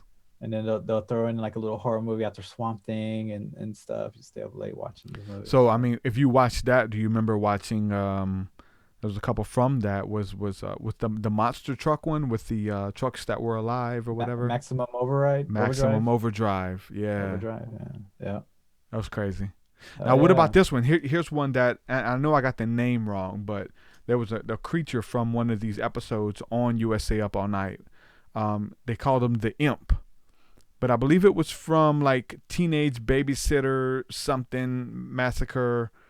But it was a little imp that came out of a genie lamp, and he granted these teenagers wishes, but all the wishes went bad. But it showed like this little imp puppet, and he was pretty scary. Really, I don't remember that one. I remember Teenage like massacre or nothing. Doesn't ring a bell. No. Not Just that checking. One. I remember Leprechaun. I remember Rumpelstiltskin. Leprechaun was pretty scary for sure. Until it turned into a comedy, right? Yeah. The first one that was kind of like, and I remember I was obsessed with it. So like, I would save like these brand new shiny pennies in bags, thinking like I stole his gold, waiting for him to come. Like I wanted him to come to the house. I'm gonna get you. And he never came. Thought you can overtake him? Yeah, I don't know what I was thinking, but I held this thing that are gold and stuff. I was obsessed with little Leprechaun too. I think one of the scariest movies in horror history ever is from a series called The Trilogy of Terror, where the little yeah, I know you're talking about already. there was this lady who had like this tiki doll. Yeah. And that's old school. That's good shit. And if you take the chain off of his neck or whatever, he comes to life. And that Joker came to life and tortured that lady. And she put him in the stove. She put him in a suitcase, and he cut his way out. He's just stabbing it seems like every whack he took, cut her. Yeah. Super, super, super scary. You remember that? Yeah. I remember the cover and everything too. Just seeing the cover. I remember a lot of movies too by the covers, because we used to go and see the VHSs, and I used to judge them by the cover and used to grab them. There's so many movies. God, did you have any hole in the wall places where you rented movies from, like versus like Blockbuster or Movie Gallery? Was there like any hole in the wall? We used to rent them from a place called Les Velzers, and it wasn't a Blockbuster or Hollywood. It was like a rental store, and they had a back end. They had a movie thing. It had this little rolling thing, so you used to like roll the VHSs down, the little rollers, and then they'll put them in the basket. And I remember getting Monkey Shines and everything. The Company of Wolves. Man, so many memories, so many movies too. My granny had this lady that lived like next door, and she pretty much had a horror movie collection. I don't know if she worked at Blockbuster, because a lot of them were still in the boxes, Blockbuster boxes, but she let us come over and rent movies, and we watched like Children Under the Stairs and Chucky and all that stuff, man. But we'd go to her house and rent movies from this lady, man. That's cool. Now you got the hookup then. The People Under the Stairs was a good one. That came a little bit later for me, but it was good. Yeah. Children of the Corn was good. Malachi. Yeah. Jedediah. Even there was Cube. It was just a little bit later. Cube was good. It was different. I like Cube. I like stuff that's kind of different. Yeah. It's pretty much people just wake up and all of a sudden they're stuck in this cube, and each room of this cube is death, pretty much. Like you have to figure out how to escape it. Navigate out. I love movies with non-happy endings too. Oh wow. I don't know. Like, I love movies with non-happy endings. You really do? It kind of leaves me wanting. Well, I say, okay, my wife, it messes her up, straight up. My wife, she can't stand it. There's a lot of movies coming out like that where it just ends abruptly, but I want to hear some more. There's a weird thing they're doing in a lot of horror and a lot of like thriller movies now, where they'll just leave you guessing. Yeah. Like where you got to like. I don't like that. I've been having to like look up endings on YouTube to hear other people's explanation of the ending of even the Stephen King movie with the corn maze or whatever that came out on Netflix or whatever. That was I didn't watch that one. Yeah, I didn't see that one. I need to see it though. But no. There's a lot of them though.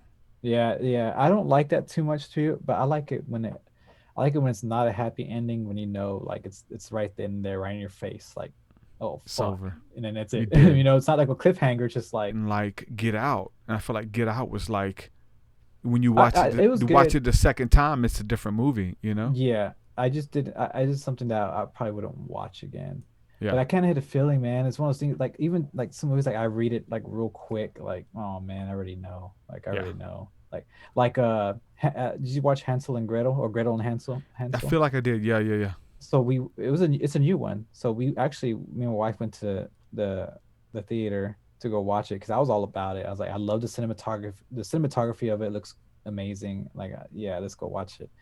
And dude, like 20 minutes in, I was like, I already know what's gonna happen. And sure enough, at the end, it's like, I already knew it. I hate that. I'll start doing it with I start calling it out with my family, laying on the couch watching stuff. Oh yeah, that's the bad guy right there. That's him. I see his ass a mile away, and they'll like get mad at me when they find out that it really is. Yeah, you gave it away. It was supposed to be like a twist. Yeah, it was supposed to be like a twist, and I was kind of. Well, I mean, the twist movies are amazing. Like the first one I remember seeing was Secret Window. Like what you're watching one movie for an hour, Johnny Depp. Yeah, and then all of a sudden, boom, one thing happens, and it's a total different movie. Yeah. And it makes you rethink everything that happened. The Village, a lot of M. Night Shyamalan, his writing. I love The Village. People knock that movie. I love The Village. Like, blew your mind. That at the end, I was like, wow, like it's right now. Like it's right now this time. Like right now, like it's right now, like it's not fucking no, 20s or whatever. It's like fucking, it's right now this time. Yeah, I like his movies a lot. Even his show. Did you watch his show? That one. I don't know if it's canceled or not. Well, they were talking about he was gonna remake. He was supposed to He, remake Tales from the Crypt, but I don't think it got canceled. yeah, no, but he did a show. It's Servant, I think it's called. Okay. I think it's called Yeah, Servant. I don't remember watching it. It's like recent, and there's probably like 8 episodes maybe in it. It's pretty good, man. I enjoyed that one too. But I like his movies, man. I like even the Happening. So Yeah, it was decent. Yeah, it was I really weird. I really think he was working on his yard one time. I don't know if he worked on your yard before, but I worked on the yard before, and you smell some weird smells like from the plants and the weeds that you pull out. And when I was pulling one time, I was thinking like, man, I bet you this is where M. Night Shyamalan.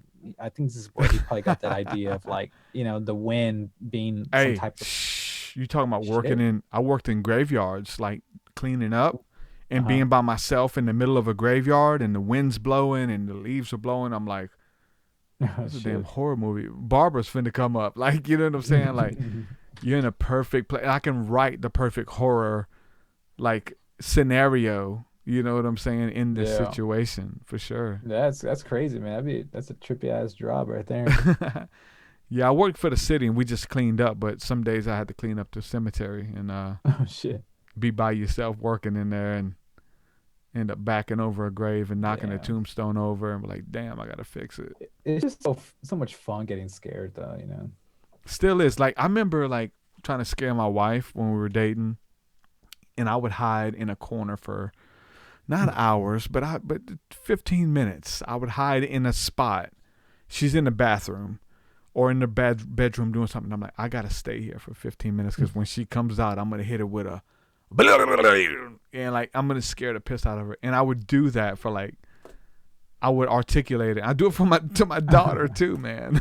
Like, Dude, it's kind of not fun, but I don't even have to try. Like I'll be walking and like I turn the corner and she's walking this way and she'd be like, "Ooh!" She'll legit like get scared. She gets scared very easy. So I don't even have to try. I need to wear a bell when I walk around the house sometimes. yeah. Hey, we're gonna go to a quick break. It's about 2 minutes. We'll be right back. I got a bunch more questions to ask you about horror, but we'll catch us back on the other side. Y'all stick with us. Let us know in the chat if you have any questions for xSHY361, man. We'll ask them in. We'll be right back. Elementals are really strange. I've seen elementals. I've had one-on-one experience with elementals. I don't know exactly what they are. All I know is what to call them. And the Irish are very big on talking about the different fairies and the different magical little creatures. Leprechauns, I have seen gnomes and leprechauns. And fairies. These are what we call the elementals. They are legitimately life forms, but they don't live in the world you do. They live in a different kind of world, an elemental world. But we call them the elementals. It's quite a subject. Life outside of being a human. What is life like in the spirit world? And that's what you're talking about in your book. I explore these concepts and more in my new book, Spirit Realm: Angels, Demons, Spirits, and the Sovereignty of God. Forward by Jordan Maxwell. Available now at TruthSeekah.com.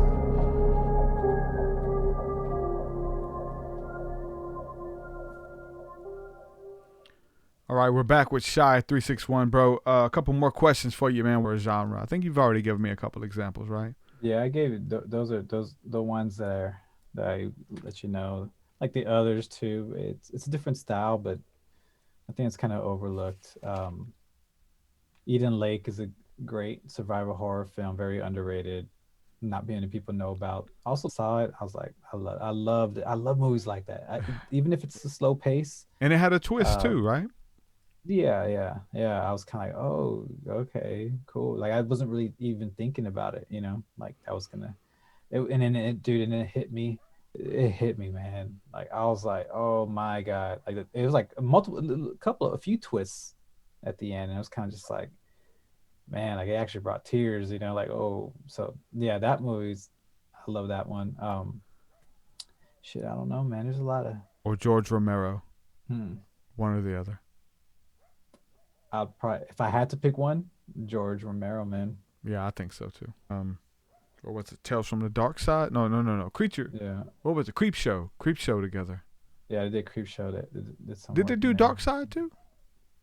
I don't know. I know Argento and Romero did like well, no, never mind, that's Argento. You know, I mentioned Barbara. What was that? I get some of these things mixed up, like Barbara and then the Graveyard. Barbara, that's Night of the Living Dead. Night of the Living Dead. I get like, yeah, you know, he's Chop Top in Leatherface. I mean, in Texas Chainsaw Massacre Part 2. But he's the brother saying, "We're coming to get you, Barbara." That's actually Bill Moses. That's Chop Top, actually. Who is Chop Top? Chop Top's in Texas Chainsaw Massacre.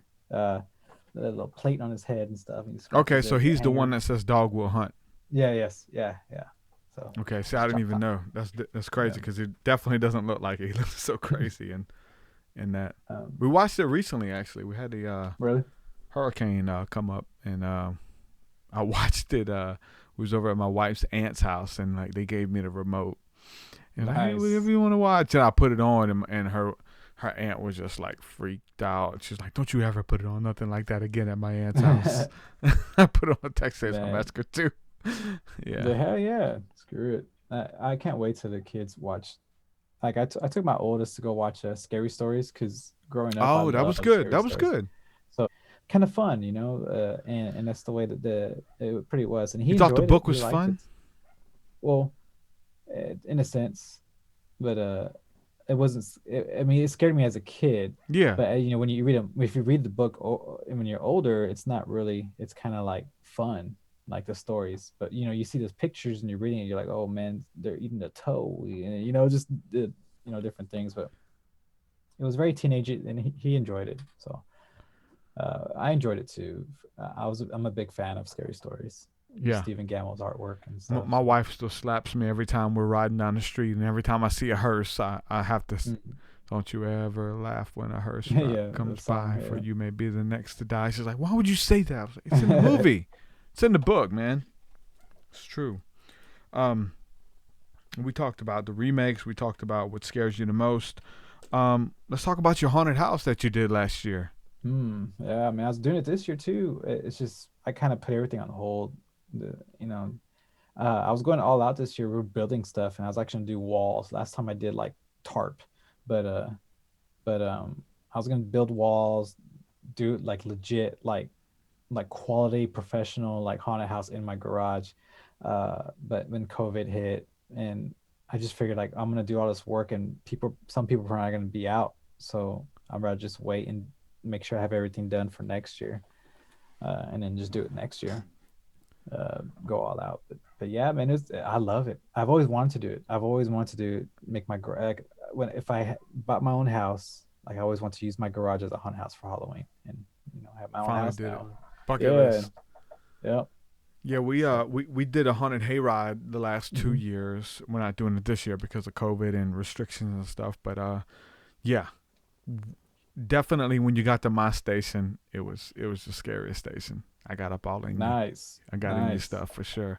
But yeah, we raised a lot of money for some of the employees that work at my wife's job, which is like she operates a nonprofit, and so it was kind of like something extra that they did for the employees to raise some money. And so nice, good stuff, man. As far as something going viral on Facebook, putting out on Facebook, creating an event and a page that you're doing a haunted house or a haunted hayride or something like that thing took off. Really? Like as far as everybody organically sharing it and like tagging friends, hey, let's go. That's like, good. Hell yeah, dude, it blew up for sure. It was so much fun.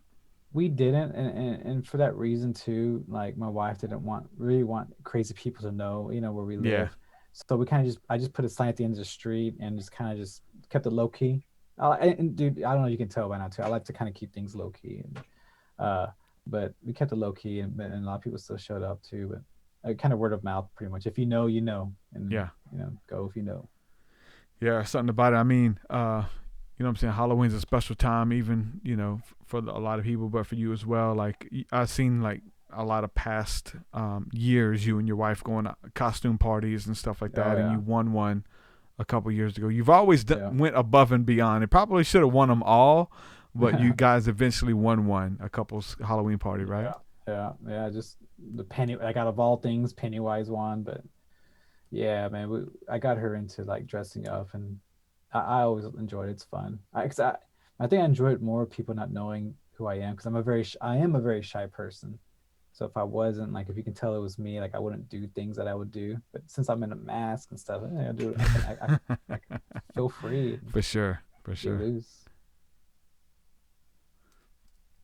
Yeah, I did a whole like video series on the power of the mask, of wearing the mask, and just looking over like throughout, you know, history and antiquity and philosophy, about even going back to like the ventriloquist, you know, allows the young, shy, nerdy guy to say things that he would never say to a voluptuous, beautiful woman as the character. Like, it's not me, it's Morty who says that you have beautiful breasts. You know what I'm saying? Like those kind of things. And looking at Slipknot and the Insane Clown Posse, how like you're able to take on a persona that you wouldn't normally do as yourself, but with that mask on, it allows you to tap into other pieces of your psyche, or even experiment a little bit or explore. Yeah, I agree. What is it about, you know, a lot of the horrorcore, I guess, was made famous by the Insane Clown Posse. Obviously, there was a lot of groups that came before them, but made famous by ICP in the Juggalo movement. What is your relationship with their music and their fandom? I mean, you can probably tell, like, I wasn't inspired by them at all. I didn't know really much about anything. I remember, and I think I was like in freshman in high school. Some of my friends were on a field trip at a theme park, and they found a wallet, and I remember there was like $300 in it. And one of the guys, he went, and we went to the mall. He went and he bought like pretty much every single thing that's ICP that he can get with that money. So he got like shirts, all the CDs and whatnot. So I remember I listened to them. I listened to, I think it was Tunnel of Love. I listened to it, and I just, to be completely honest, I wasn't really, to me, musically, the Memphis stuff was just way beyond its time compared to that. It wasn't really my style. I didn't know what a juggalo was or anything like that. ICP just wasn't for me. So and then I heard the Great Milenko album, and I kind of liked that a little bit better. I was like, damn, I was vibing. There's a song Pass Me By. I like that song a lot. But other than that, like, nothing really grabbed me like the way the Memphis music did. So I still didn't know anything about like that market or anything. All I knew is like it wasn't really something that I would listen to compared to what I was already listening to. Yeah, and then my first out of state show, I was on mp3.com. I remember that. I was on mp3.com, so I was on the charts, and then someone from horrorcore.com, one of the admins, Clown or Rags, he wanted to sell some of my CDs on his website and commission. So I was like, sure. So they sold out, and he wanted to buy some more from me, some CDs. And at the time, like, I was making the CDs one by one. You know, I was packaging them myself. I was like, all right, I'll make you 5 more. You know, send them your way. And then he's like, hey, why don't you join this forum? There's a lot of cats there, underground artists and everything. It's like, cool. So I went to this forum, and I was getting shitted on just because the way I looked. I was kind of like, you know, I remember those days too. Little dude, yeah. So I was getting kind of shitted on, but you know, I was there. It was cool. But I remember seeing like Juggalo. I still didn't know what a Juggalo was or anything. But then I got booked for a show in Oklahoma City for a mini gathering, and so, you know, because I'm in the South, man. I'm all Texas. You know, I'm from the Texas music scene. It's different. The Memphis, the South is different. So I went to this mini gathering, and dude, I was just blown away by all the love, and that's when I found out what a juggalo was. Like, oh, these dudes are ICP fans. Like they're ICP fans, hell yeah, and they're just like whoop whoop and doing all this stuff, juggalo clap clap, juggalo clap, doing all this crazy shit. And so the first thing in my head was like, holy shit, like these dudes are so fucking down with ICP, right? They're so fucking down. Like they're not even here playing the show, and yet they're here in full force representing ICP, and representing themselves. And like that's the first thing that hit me. And from there, dude, I was sold, man. I love the shit out of the scene, the people, the love. It's just different. Like it's hard for me to explain. Like I'm not a juggler or anything like that, but when I first met them, like what they were, and I instantly knew like what they were about, and especially with the underground, I was sold, man. So, but yeah, that's pretty much the relationship with ICP and stuff. I never listened to them, and I didn't know what a juggalo was until I met a juggalo. So yeah, it's deep. Yeah, I fell in love with them myself during Malenko, and got to go back and all that kind of stuff. So cool to hear your experience with that. A couple questions here in the chat. People want to know. Christopher says, The Ring or The Grudge or the Japanese originals? Not the remakes. Never the remakes. The original Grudge, yes. Well, obviously the Ring first, but I think I enjoyed the original Grudge. Ju-On, I think I enjoyed Ju-On more. But I think out of all the Asian films, I probably enjoyed Shudder, the Thailand version of Shudder, the original version of Shudder. I think I enjoyed that the most. But Ju-On, I enjoyed the Ring. The Ring during that time was very like creepy. It was something that wasn't really like felt or seen before in horror, the original Ring. But I think I enjoyed Ju-On, the Grudge, more. And they just told me, hey, there's different other versions, but and then Shudder too. Shudder, really, I enjoyed Shudder. But yeah, between those two, you said, sorry, man, Ju-On probably. Yeah, for sure. And so you mentioned Shudder, and I think that Shudder was something that I requested that you check out as well a year ago, 2 years ago, whatever. Shudder is a streaming service that streams. Oh yeah, I was movies. talking about Shudder the movie though. I know. I'm just trying to bridge it. I'm just trying yeah. Okay. bridge. I got you. Shudder was something that I told you to check out or whatever, to see really the episodes of the Creep Show, I think it was, that came out. Who's the guy from Walking Dead? The guy who does a lot of the zombie stuff from The Walking Dead. Oh, what's his name? I forgot his name. Oh shoot, I forgot his name, man. He's the director too, the creator, isn't he? Yeah. No? Or he's an actor. No, he's a director, but he does a lot of the special effects. His company, KBFX or something. Yeah, come on.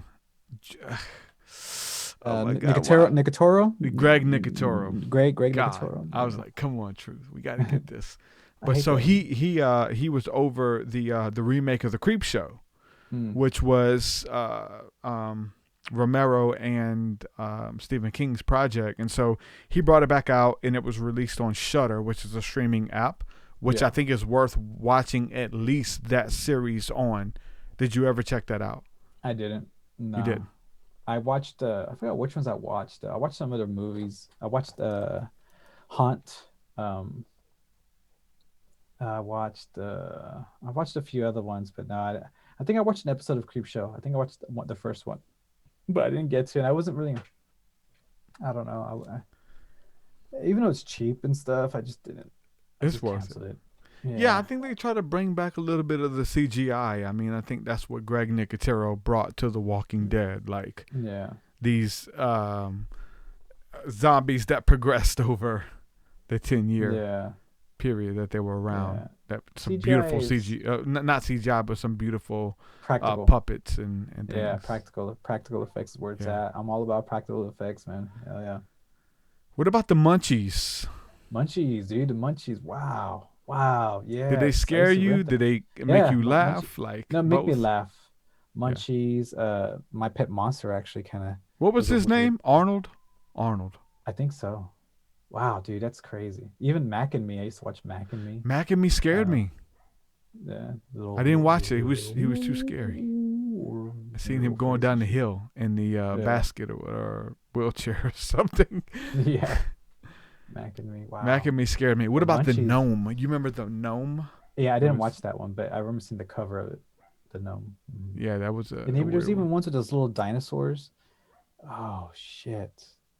There was another one that had. I seen one with the big dinosaurs. dinosaur. Ghoulies, did that scare you? Oh yeah. Did you have a fear of going to the bathroom? Hell yeah! I thought I was gonna grab my ass, my butthole and shit. Little green ass monster. And then the second one was when they were in the carnival, I believe, right? They're in the carnival and the haunted house. Yeah. Oh, even Freak Show was a good show too. Oh, Freaks! I love Freaks. The old school Freaks. Love me some Freaks, man. Let's see, man. Troll was like one of the biggest ones. Like, which one takes the cake though? Like, if 80s horror. I think the gate for me, for sure. Just I wasn't sure. The history. Yeah, the history of it. Do you know the kid that played? I forgot his name. Him? Tyler Tanner. What was his name in the movie? I can't think of it. The one right there, the glasses. Yeah. Yeah, I forgot his name. Terry. Yeah. He Crusher hit me up. He went on to become a minister in the Church of Satan and start his own Satanist movement. Yeah. What the? Kid Crusher hit me up because he had him on his show too, and he's like, "Hey, dude, I just want to let you know, man, I'm getting him on. I know you love the Gate," and so I was like, "Dude, it's badass." Gate was dope. What about the Gate 2? Anything that you like for that? Was it a decent remake? I vaguely remember. I remember watching it, but I was little, but I don't really remember much of it. I remember the first one. I remember used to see those crystals, those rocks.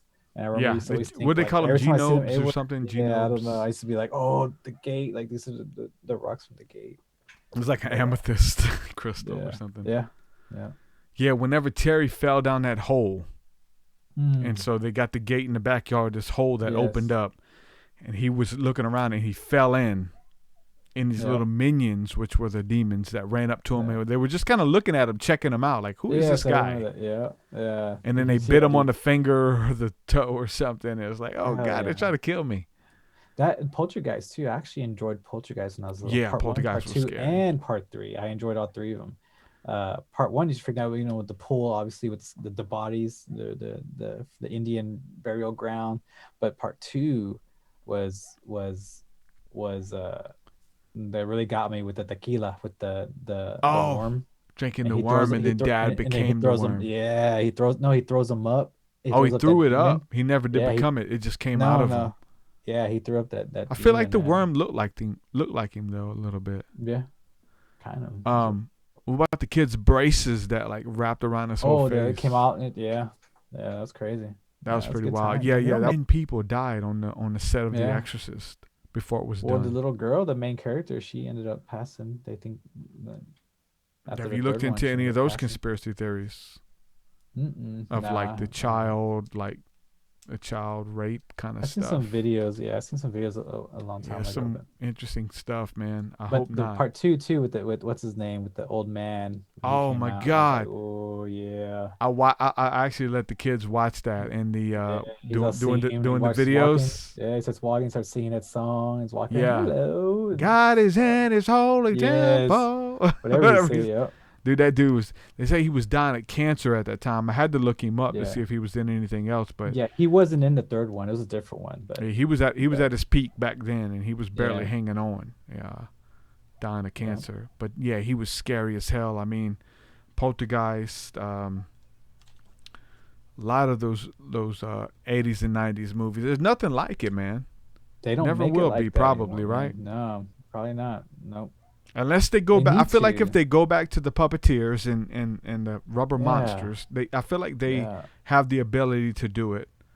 They've tried to spend that money. And do they tried to relaunch Critters. No. Yeah, I didn't even see. I didn't watch it. I was hyped about it. Yeah, me too.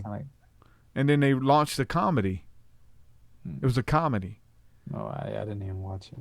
Launching Critters as a comedy. Come on. Now, what about the relaunch of the Twilight Zone? I watched the first episode. That was it.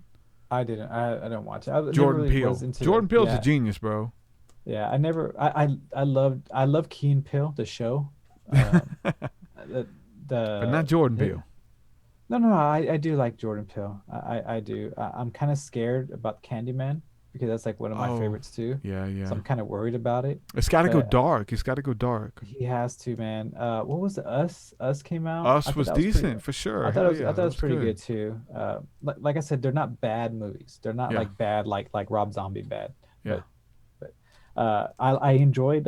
Dude, I enjoyed Midsummer. I didn't watch that one. I You didn't don't watch think. that one? I really enjoyed that one a lot. I don't know what. I don't know what it was about it, man, but I enjoyed that. And people didn't like that one, but it's just weird, you know. Just that one really.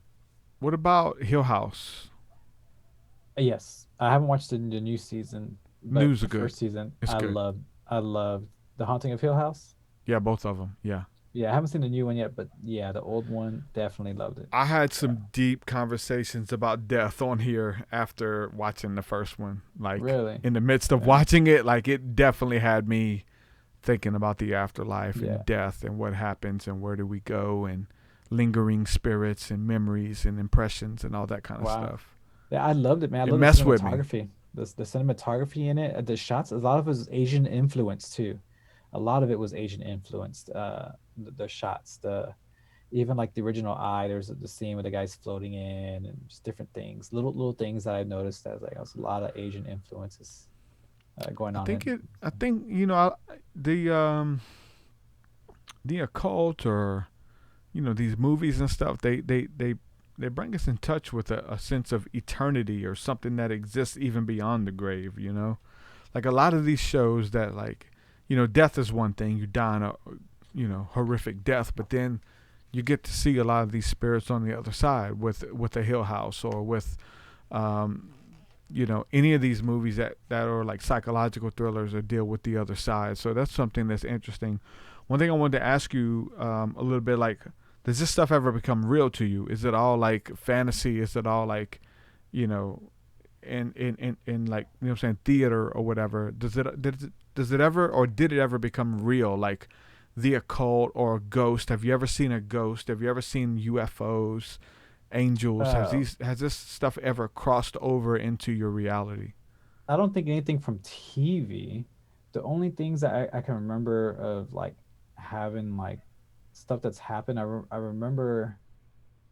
So back in the day, we used to have a telephone, and I remember I used to be stay up late, right, talking to people on the phone. But I remember one time, uh, it was late at night. I had the phone on the floor, and and I remember, it's kind of quiet in my room, and I remember the phone like sound like someone lifted up the phone and just slammed it back down on the thing, and I remember I woke up and I was like freaking out, and then I called somebody. I don't remember who I called, but I remember I was laying on the other side of the bed by my closet, and then I remember the closet. Uh, this is at an old house too. The door cracked open, and all I remember is just staying there and just staring like in that crack, just staring. I just froze up, and I was like, I gotta go, and I hung up. And I don't remember what I did after that, but that's the only time I've experienced something. And I remember in the same house, I remember up because me and my sister were upstairs and we had the den. That's where the computer was at. And I remember leaving my room, and then my sister's on the computer, and I wrote, hey Amanda, and just sort of hi, and she didn't say anything to me. She just kept on looking at the screen, the computer. And then I remember going all the way downstairs, and I went to my parents' room. And then when I went to my parents' room, my sister was in there with my dad and my mom on the bed. They're all three of them. I was like, what? I was like, how'd you get here? So like, I was like, you were just upstairs, and they freaked out when I told them that. And we went upstairs and everything was off and everything. But those are the only two times I ever felt anything like Yeah. ghosts or anything like that. But it was What at the old about house. what about UFOs or demons? I wish, man. I wish. Shit. You wish, I wish I wow. could see. I wish I'd seen a UFO. Not demons, but like, like a UFO. Like I mean, we used to sit. Me and my cousins used to sit outside in the Mhm. backyard of my grandma's house, just waiting to see something. Ever since I saw Fire in the Sky, Yes. I fucking One of love the that scariest horror movies that we never Yes. even touched on yet. Yes. Yeah.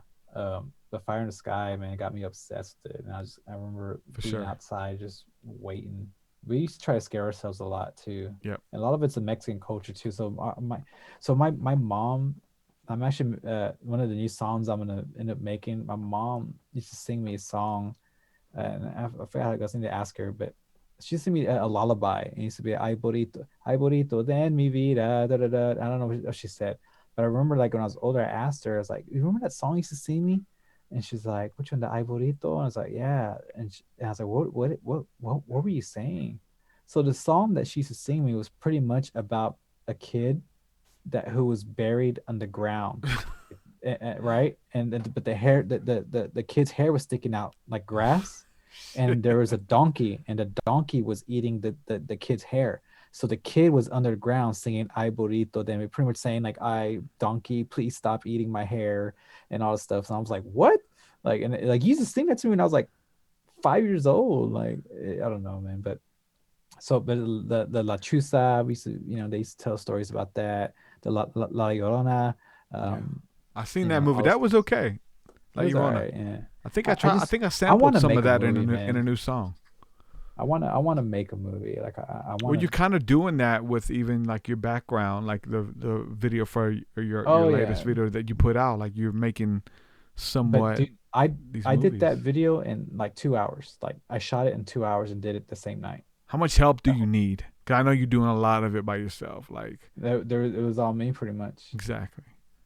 Yeah, What what can you do if you had a budget or like a staff? I don't know. Whatever? Locations. Yeah. Locations that, and then the rest of that just. And I don't have good gear. It's pretty much making the best of whatever I have. I don't have good gear.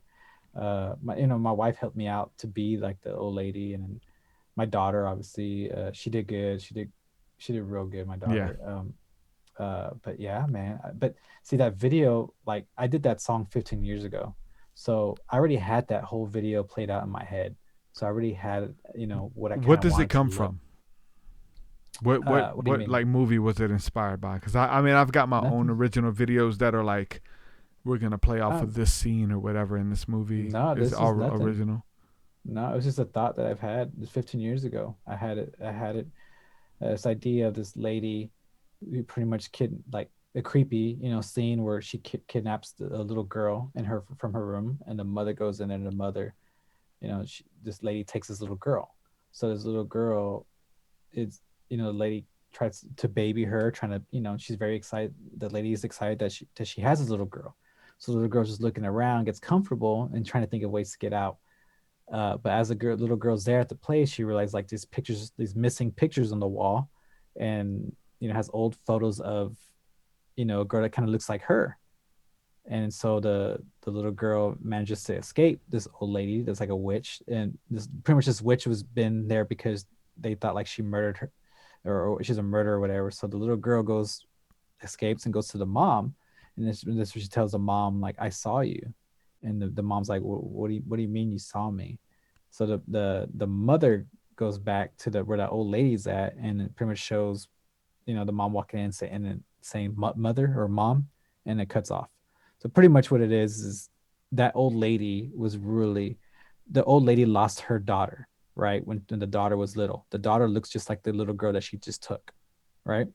So that's what she's thinking, like that's how she remembers her daughter. So this little girl's the daughter, but turns out that little girl is actually the mother. So the mother's actually the old lady's real daughter, but she's grown, but that's why she didn't realize it. I don't know. It's kind of confusing, but a little twist. So the mother, oh wow, that's pretty deep. So the lady that kidnapped the child is the grandmother. Correct. Yeah. Okay. Yeah, the lady that kidnapped the child is the grandmother, but she kidnapped the child because that's how she remembers her daughter looking like. So, but it turns out, obviously the daughter's older. So then that's when the little girl escapes, tells her, "I saw you," and she's like, "What do you mean you saw me?" And she goes back, and then she realizes, like, she's like, Yeah, I've got a lot of horror plots and stuff that I want to do with my daughter and stuff, and nice. we like did a little bit of them, like whenever. Do you remember when the clown stuff got really big, like 4 years ago, 2017? Well, I even remember before that. I remember back when I was in elementary, it got real big. Clowns were showing up at the school and trying to get you. With Gacy. I think it was like Gacy and stuff like that. I remember we actually did a video that was pretty cool, and we just simply did it like we kind of like you stay in here, make sure that like we did it all on cell phone, like the kid was running, but they had it on like selfie mode.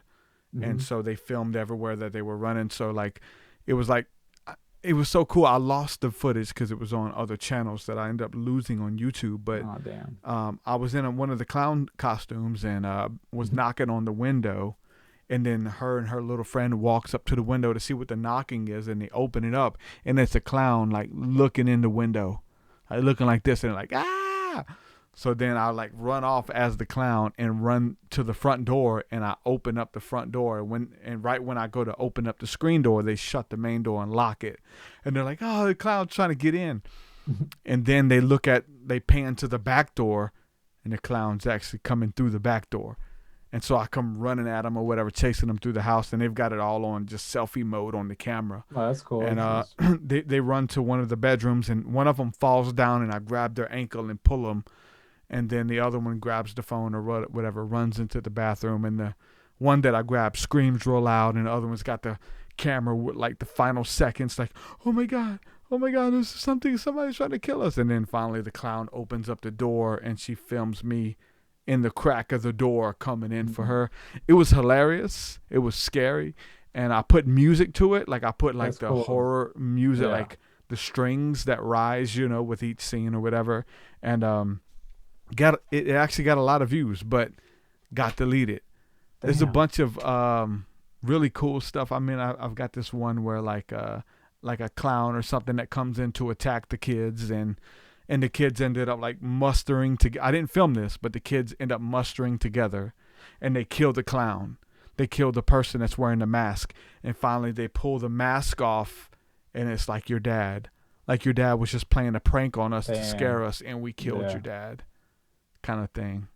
Like I think that'd be like a cool music video or short film or whatever. Do it, man. Do it. Like one of the first videos I did too, I made a storyline like that too, like where I pretty much killed myself and didn't realize it. And I was like, oh shit, it's just old school stuff. Yeah. It's like it's like the flip thing. We killed the victim. We killed the person. It was like, it's your dad. Your dad was the psychopath trying to just, get a rise out of the kids. The village. Yeah, like for sure. A little bit more, man. What about Mission Effect, dude? Like early days of Mission Effect, your involvement, like that movement early on, underground scene. What was your affiliation with that? I wasn't affiliated with Mission Effect. I was real cool with the guys, Loki and everybody, man. We're down with them. Yeah, 100% down with them. Yeah, but I was never in Mission Effect or anything like that. I've seen they've tried to make some like comebacks and stuff like that. I think so, man. Like, those are my boys, man. I'm down. They know I'm down. What about Gruesome? Gruesome's the shit, dude. Gruesome, that boy's the shit, man. Yeah, dope. He's the OG. I got a couple songs with him. Really? Good, man. Yeah, that dude's so dope, man. Gruesome's dope as fuck. Gruesome. I got a hook by Low Key. Got a hook by Joker and some of those guys. I love Loki, man. Like, so I met Loki back in 2005, I believe, first time at the Gathering, and he, I actually played his set at some Club Chaos thing because I guess there was some drama and shit going on. That's how I met Psycho Jesus and them too. But that's how I met Loki first time. Hella cool dude, man. I love what the fuck he's been doing this year. So he doesn't even do shows anymore. He's just marketing his stuff, man, getting some quality work, quality music, quality products out there, man. It's dope. It's dope as shit. It's dope. It's badass shit too. Yeah, I love Loki stuff. Yeah, man, I love it. Love to get him on here. He's a inspiration. Really like his style. You know what I like more from Loki? I like his horrorcore stuff, but I really like his ballad type stuff. I feel like you got some ballad stuff in you too, because you got some melody and stuff. Yeah, it just depends. It just depends on the because I know, like, even in some of the like Cloaks and Daggers and a lot of the other stuff, we hear you singing a little bit. Like I can hear like a whole track of you just like some like etheric Deftones. Yeah, on the singing. new album, there's some there's a little bit. Well, it's an old album, but yeah, you old.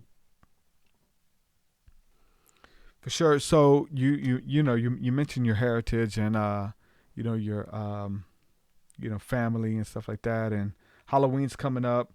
Did you guys ever celebrate the Day of the Dead? Has that ever been something that you They do celebrated? festivals. They do a festival down here, but as my family now, we never really celebrated it.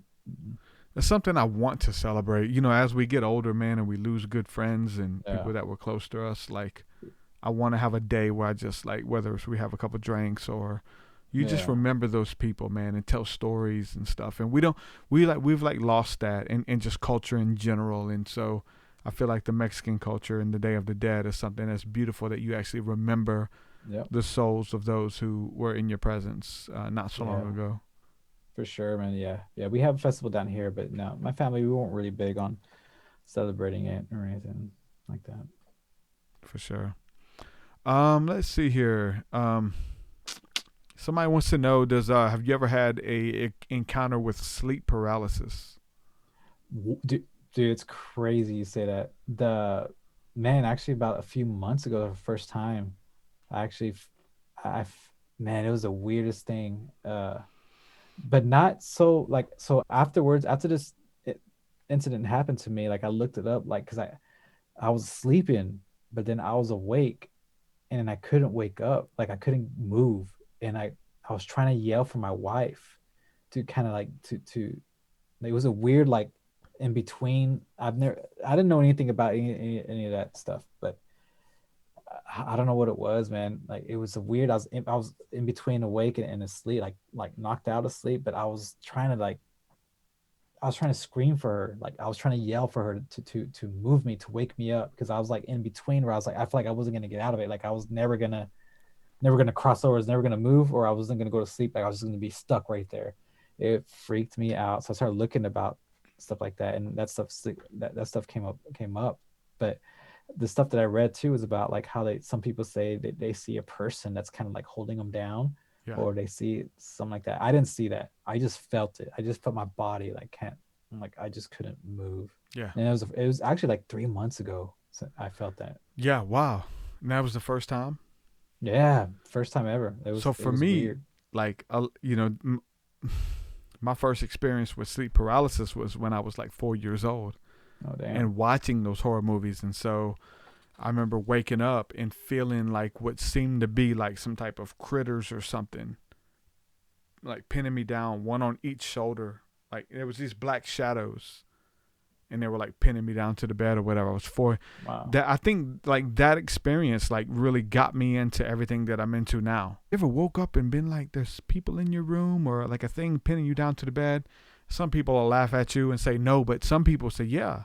Or my dad had that happen to him, and he says there's witches that wake you up and warn you when bad things are happening. You hear all these different stories, and so I remember having that happen to me as a little kid, and it really, I feel like it changed my life. Like I can pinpoint my spiritual journey or whatever to these spiritual things that happened going back to like 4 years old of having that sleep paralysis experience. So what do you think it is? I've heard a lot of stuff, man. I've interviewed a lot of people, and I do feel like it's a mark. Like it's somebody who's meant to do something of greatness, and like it's a darker force trying to scare you or hold you back into stepping into the unknown or dealing with the spiritual or the paranormal. Like it's almost like a guardian that you have to kind of get through that's trying to scare you and hold you back. And so I've had those conversations. It is scary, there's scary things about this kind of stuff, but there's a lot of beautiful stuff in it too when we talk about your destiny and psychic abilities and aliens, demons, angels, all that kind of stuff, which is what I talk about. And I feel like all of those people who have had those experiences, especially as a young kid, who have been people who have been marked to do something of greatness, to try to bring forth like something beautiful to this planet, Yeah, it scared the shit out of me. I couldn't move. And it almost felt like more like I was just so sleepy and so tired that I woke up like at the wrong time, or I don't know, man. It was weird. A lot of people would think it's just your body having sleep paralysis, as far as like you wake up and your mind's awake, but your body's still asleep and you can't move or whatever, and it just scares you. The weird thing is when you get into seeing entities in your room, or like they have something that's called the old hag syndrome, where there's an old lady laying beside you screaming in your face. Like that's a common thing, that people will wake up and they can't move and they look over and there's an old woman, a monster, screaming in their face. There's other people. I just saw a movie like that, I think. Other people like myself have like, the scariest dreams I've ever had have been me laying in my room, kind of like dozing off, but kind of looking around. And I daze off, I go off into a sleep, but my dream is that I'm still awake looking at my room. Like you immediately go into a dream that you're still awake. And so I'm looking around my room and there's a ghoulie, literally a ghoulie or a gremlin or a critter that gets on my chest. And he's walking up until he's standing above me in my face looking at me. And it feels like it's real. Right. Like I'm in a dream, but a dream, I feel like I'm still awake though. And you can't move. And you're like just looking at this cat ghoulie staring at you and trying to suck your soul out, or the gremlin, you know, the troll from Cat's Eye. Like whenever the two worlds blend, for me has been like the scariest nightmares ever. It's happened recently. You know, I feel like I'm dazing off and going to sleep, and I feel the covers pull down around my legs, and I feel like a cat is walking up the bed, because the sheets are going down while we're laying still in bed. I'm like, oh shit, what is that? You know, and it wakes you up and like makes you vigilant and reminds you of all the horror movies you've ever watched. I've had a dream, like the dream within a dream. Like I remember one time, but it wasn't nothing horror related. I was watching horror movies and stuff, but it wasn't. I had a dream that I was outside in my front yard, right? So I'm dreaming, and then I lift up like my leg back behind me, my right leg, and all of a sudden I lift up my left leg, and I'm fucking floating. So I'm like, oh hell yeah, I'm fucking, like I got excited, like I'm learning how to fly, like I could float. And then I woke up because I got so excited, like oh. So I woke up, I was like, oh shit, you know, like I was fucking dreaming. So then, like, I remember I got up, I was gonna go downstairs to get some water, and I was at the edge of the stairs, and I was kind of like, let me try it. So then, like, I went, you know, so like, my legs, I lifted the same thing. I started floating again above the stairs, like, oh hell yeah, I'm fucking floating. But then randomly, I saw like the alphabet balloons start floating up, and then I was like, oh, I'm fucking dreaming, and I woke up again for real, and I was like, fuck, like I really thought I could fly. Like I was like, damn, I'm gonna be the only human that can float or levitate or some shit. I mean, that's the weird thing about religion is like, you know, a lot of the early Catholic paintings and stuff, dude, they showed the Catholic priest floating around town. There's a movie called The Flying Nun that tells a story about the nun who her faith was so strong that it couldn't keep her to the ground, and they had to like tie her to a chair and nail it to the ground so she wouldn't levitate and float. But there was these images of these, you know, priests and things who were floating around town because they learned how to communicate with the elements, and they're painted on the walls. Yeah, some of them are painted on the walls.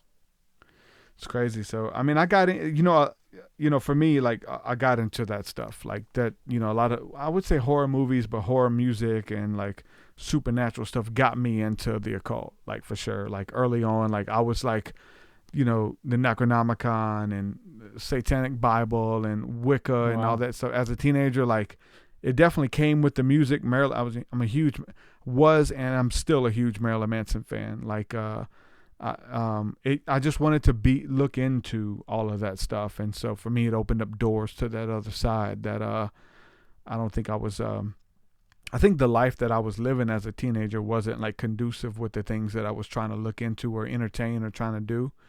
And so there comes a level of integrity or responsibility that comes with that stuff, and it's not to be played with. Like we kind of talk about it nonchalantly, you know, in ICP lyrics or whatever, horrorcore, a lot of stuff's talking about like casting spells or putting hexes on people, and like that stuff comes back to you. You know what I'm saying? So for me, like that's what got me into a lot of this stuff, was through a lot of the early stuff, that the horror movies and music and stuff, that I reached into the other side, dude, and I've seen like some wild stuff that a lot of that stuff's real, you know, and that's a bigger, you know, there's even, as me being a Christian or whatever, being a religious person, like who doesn't watch that stuff, one of the things that draws me to it is to do research, because there's a lot of occult stuff. There's a lot of research into like how to rid yourself of demons and how to cast them out through like watching Devil or any of the stuff about witchcraft or whatever that like gives you like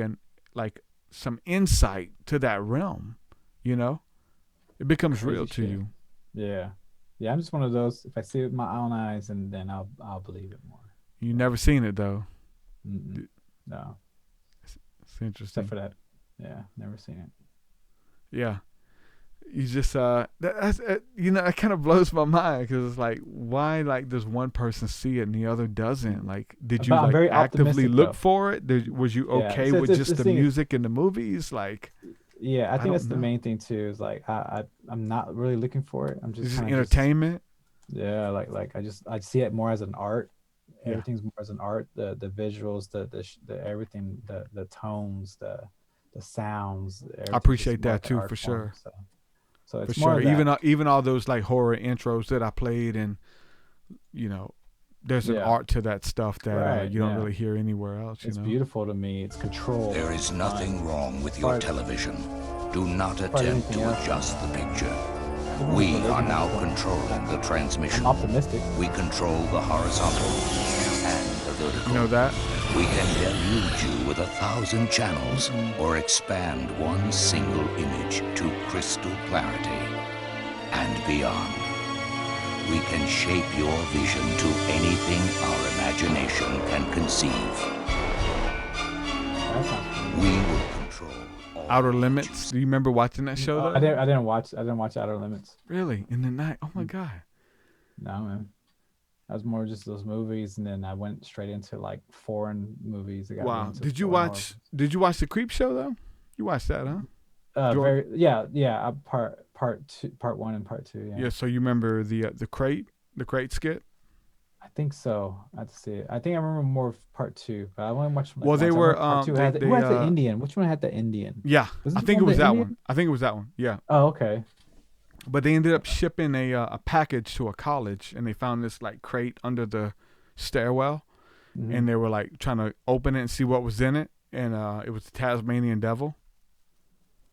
Do you remember that? And it was like this creature. Yeah. Are you sure it was Creep Show? I believe so. Or was that like Dead Alive or something? Now, what about Tales from the Dark Side? Because I got the Yeah, I like series. the Tales of the Dark Side. Yeah. Now, what about the gargoyle scene, which was Yeah, one of the I was gonna say scariest big ass scenes as gargoyle, well? Yeah. Yeah, it was badass too. It's all practical effects too. Don't tell anyone that you Mhm. met me. And then, That, like years later, he's like drawing this stuff out, almost like Yeah. us, like drawing like skits and writing it into our music videos and stuff. It's like, don't tell anyone that you've seen this. And so he draws it out, and I actually he draws checked these the website. pictures, and he shows his wife this like image of this gargoyle that he met when he was younger, that spared his life if he didn't Yeah. tell anyone about his existence. And so he said, okay, I'll never tell anyone about you. But then he couldn't hold it He in. did. Yep. That he did. What about the song from 9 Inch Nails, Came Back Haunted? I'll probably have to hear it. Saw some things on the other side, made me promise to never tell, but you know me, I can't help myself. I'll probably It's have one to of the hear it. newer ones. Oh, really? Didn't. I probably didn't. I think I Downward Spiral is probably the last one. Oh my God, really? Yeah. Yeah, The that was the remix man. album When it comes to the spirit world and the other side, like that song hit real for me. I tell you what, I had an experience with that, listening to ghost stories and stuff like that. And one morning, early, getting ready for work, I went out and literally I go to work at like 2 a.m. and I'm at work. I load my truck and I'm at the job site. Load my truck and I'm probably at the place I need to be at like 4:30, 5 o'clock in the morning. Nobody's there for like 3 hours. And I'm unloading this truck and I'm listening to Came Back Haunted. I'm listening to ghost stories and stuff. I'm behind my truck and I'm unloading all this heavy stuff out of the back at a customer. It's almost pitch black. There's a couple lights off in the distance. But all of a sudden, like I hear, like not here, but something cranks the truck up that I'm unloading. Like the door is like open, but I'm at the back of the truck and something in the truck cranks up. And I'm at the back by myself in the dark unloading. I'm like, oh, what the hell? Damn. Like, is somebody in my truck? Like, even if it's a ghost, like, and you're talking about being scared, like having those little weird experiences to where your truck cranks up while you're not in it.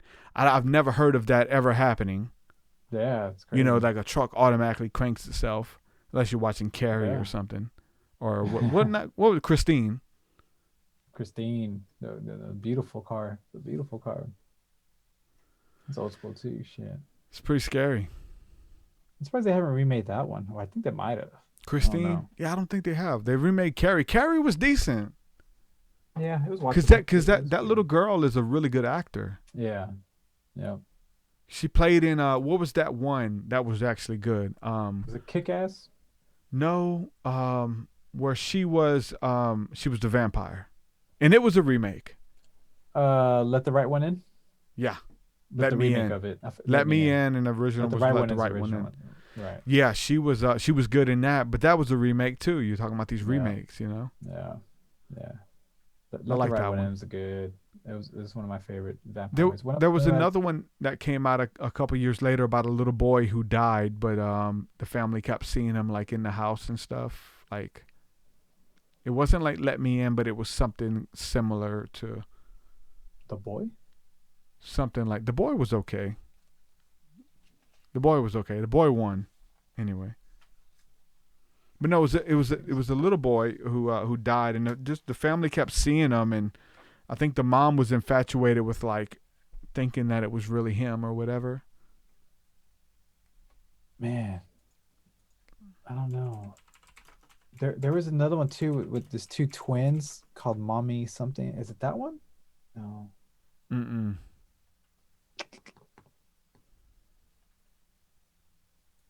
Dude, I've seen so many different movies. It's hard for me to keep track. Well, it might have been I don't think it was a.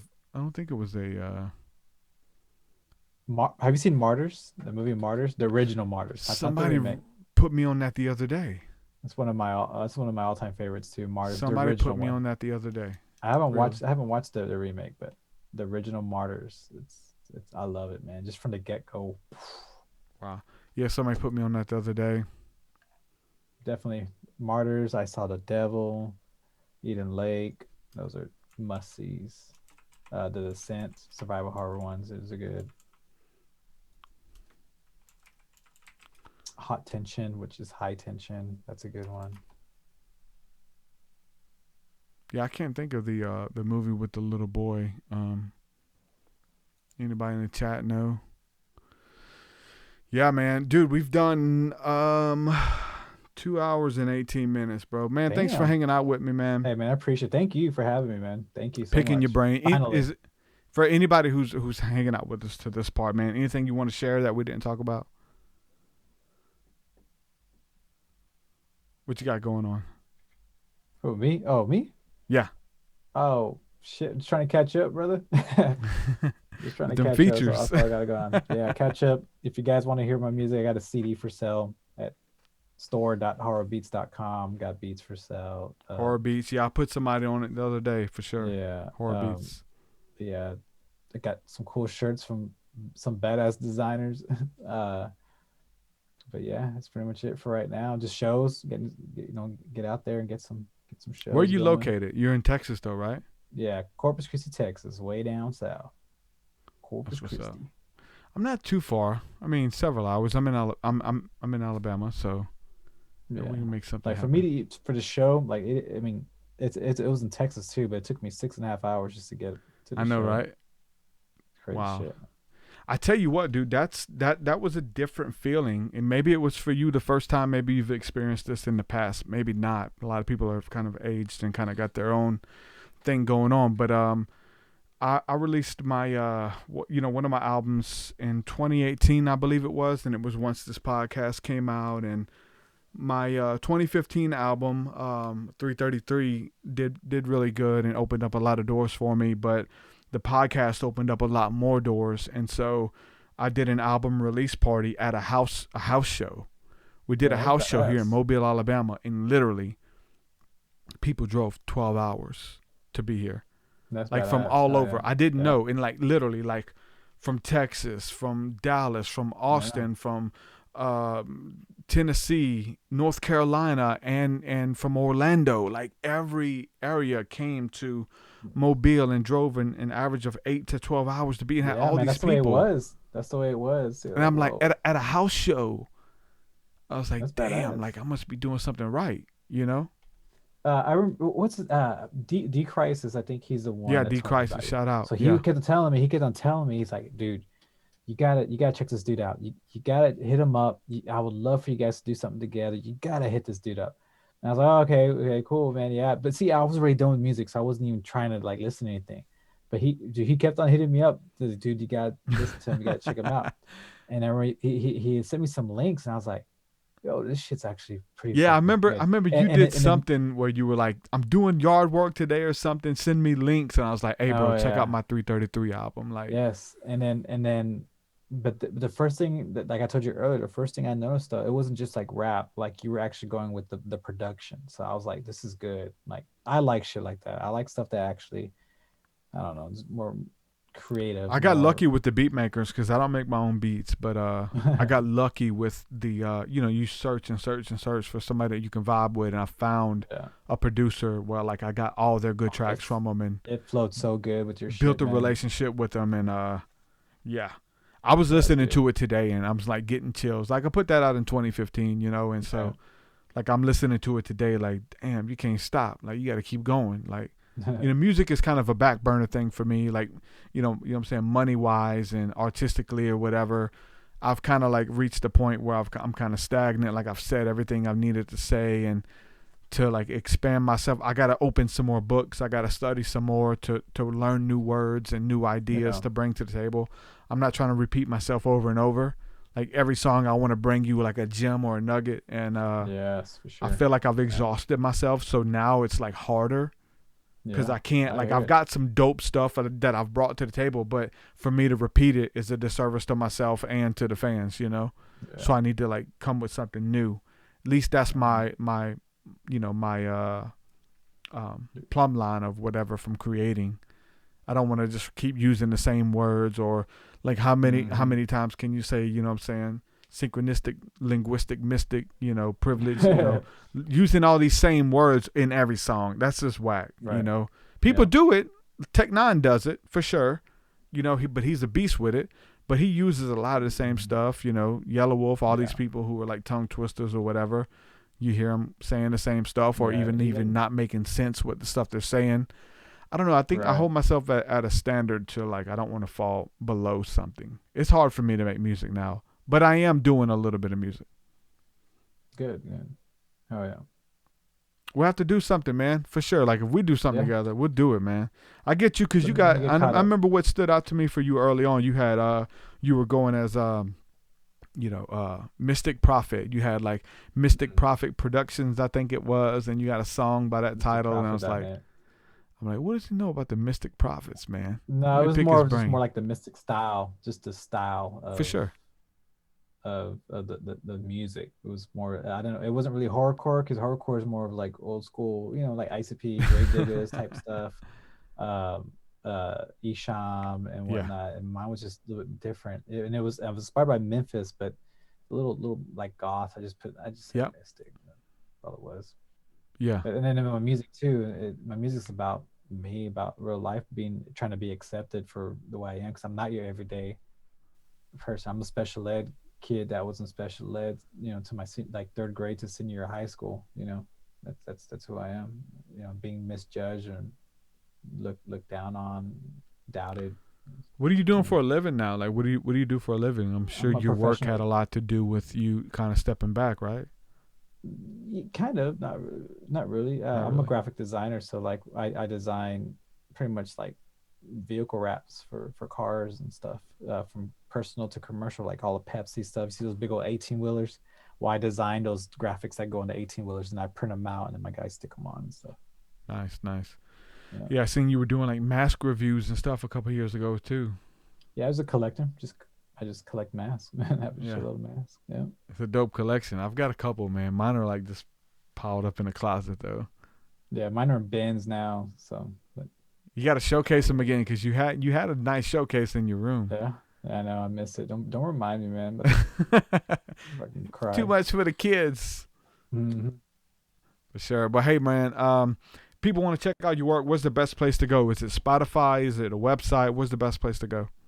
Spotify, Instagram, xSHY361x, horrorbeats.com, xSHY361x, pretty much all across anything. Spotify, that's Twitter, Instagram, Facebook, it's all there.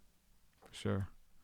Well, hey man, thanks for coming on, hanging out with me again, dude. I want to get you on the track, dude, before it's all said and done, before we become old men, before we start like having gray hairs come through in our beard and all that kind of stuff. Let's do a track together, man. Yeah, man, for sure. When I get caught up, we'll definitely do something. I'm here, brother. Thanks again for hanging out with me, man. Thank you. Thank you. Many blessings, dude. Happy Halloween. You too, man. Thank you. Shalom. Appreciate Peace. it. Thank you. xSHY361, ladies and gentlemen. Good interview, man. If you like horror movies, I think you would have liked this discussion. I'm reading the comment section. A lot of people are horror movie fans. Horror to the core. Give a shout out. Like Shy1 goes back when I first got into to horrorcore and started learning about, not learning about the genre, because I knew about ICP and all the bigger names, but learning about the underground. This was, this was 2010. 2009, like trying to move around in those same circles. And before I got into the spiritual stuff, I got into like the political stuff, and then started getting into some of the horrorcore circles. And a lot of those guys picked up my music. And even though I was like a Christian or whatever and doing more Christian rap, they would say like, he's a Christian juggalo. And people would share my stuff out like in those circles, calling me a Christian juggalo or whatever. I thought that was cool. But really big fan of the horrorcore genre, as far as like some of the artists we mentioned, like Low Key, Gruesome, whoever got songs, One Psycho Jesus, a bunch of other people. But man, if you like horrorcore, if you like hardcore, rap music, and listen to a little bit of metal mixed in with it, make sure you check out xSHY361. Go to his website. Check him out on YouTube, all that cool stuff. Really good dude, and really enjoyed this episode. So y'all have a good one. I'm about parched. I did 2 episodes today, and had fun on both talks, man. We talked about every topic under the sun, and guess what? There's more. Make sure you subscribe to the channel, subscribe to this podcast wherever you are, and we'll do it again very soon. Thursday even. Peace, peace. Your way so much higher than mine, so much higher than mine, so much deeper than mine, so much deeper than mine. Well, that does it for this episode, folks. To hear more episodes of the TruthSeekah podcast, head over to TruthSeekah.com. And if you're wanting to support the show and get rewards, go to our Patreon page at patreon.com/TruthSeekah.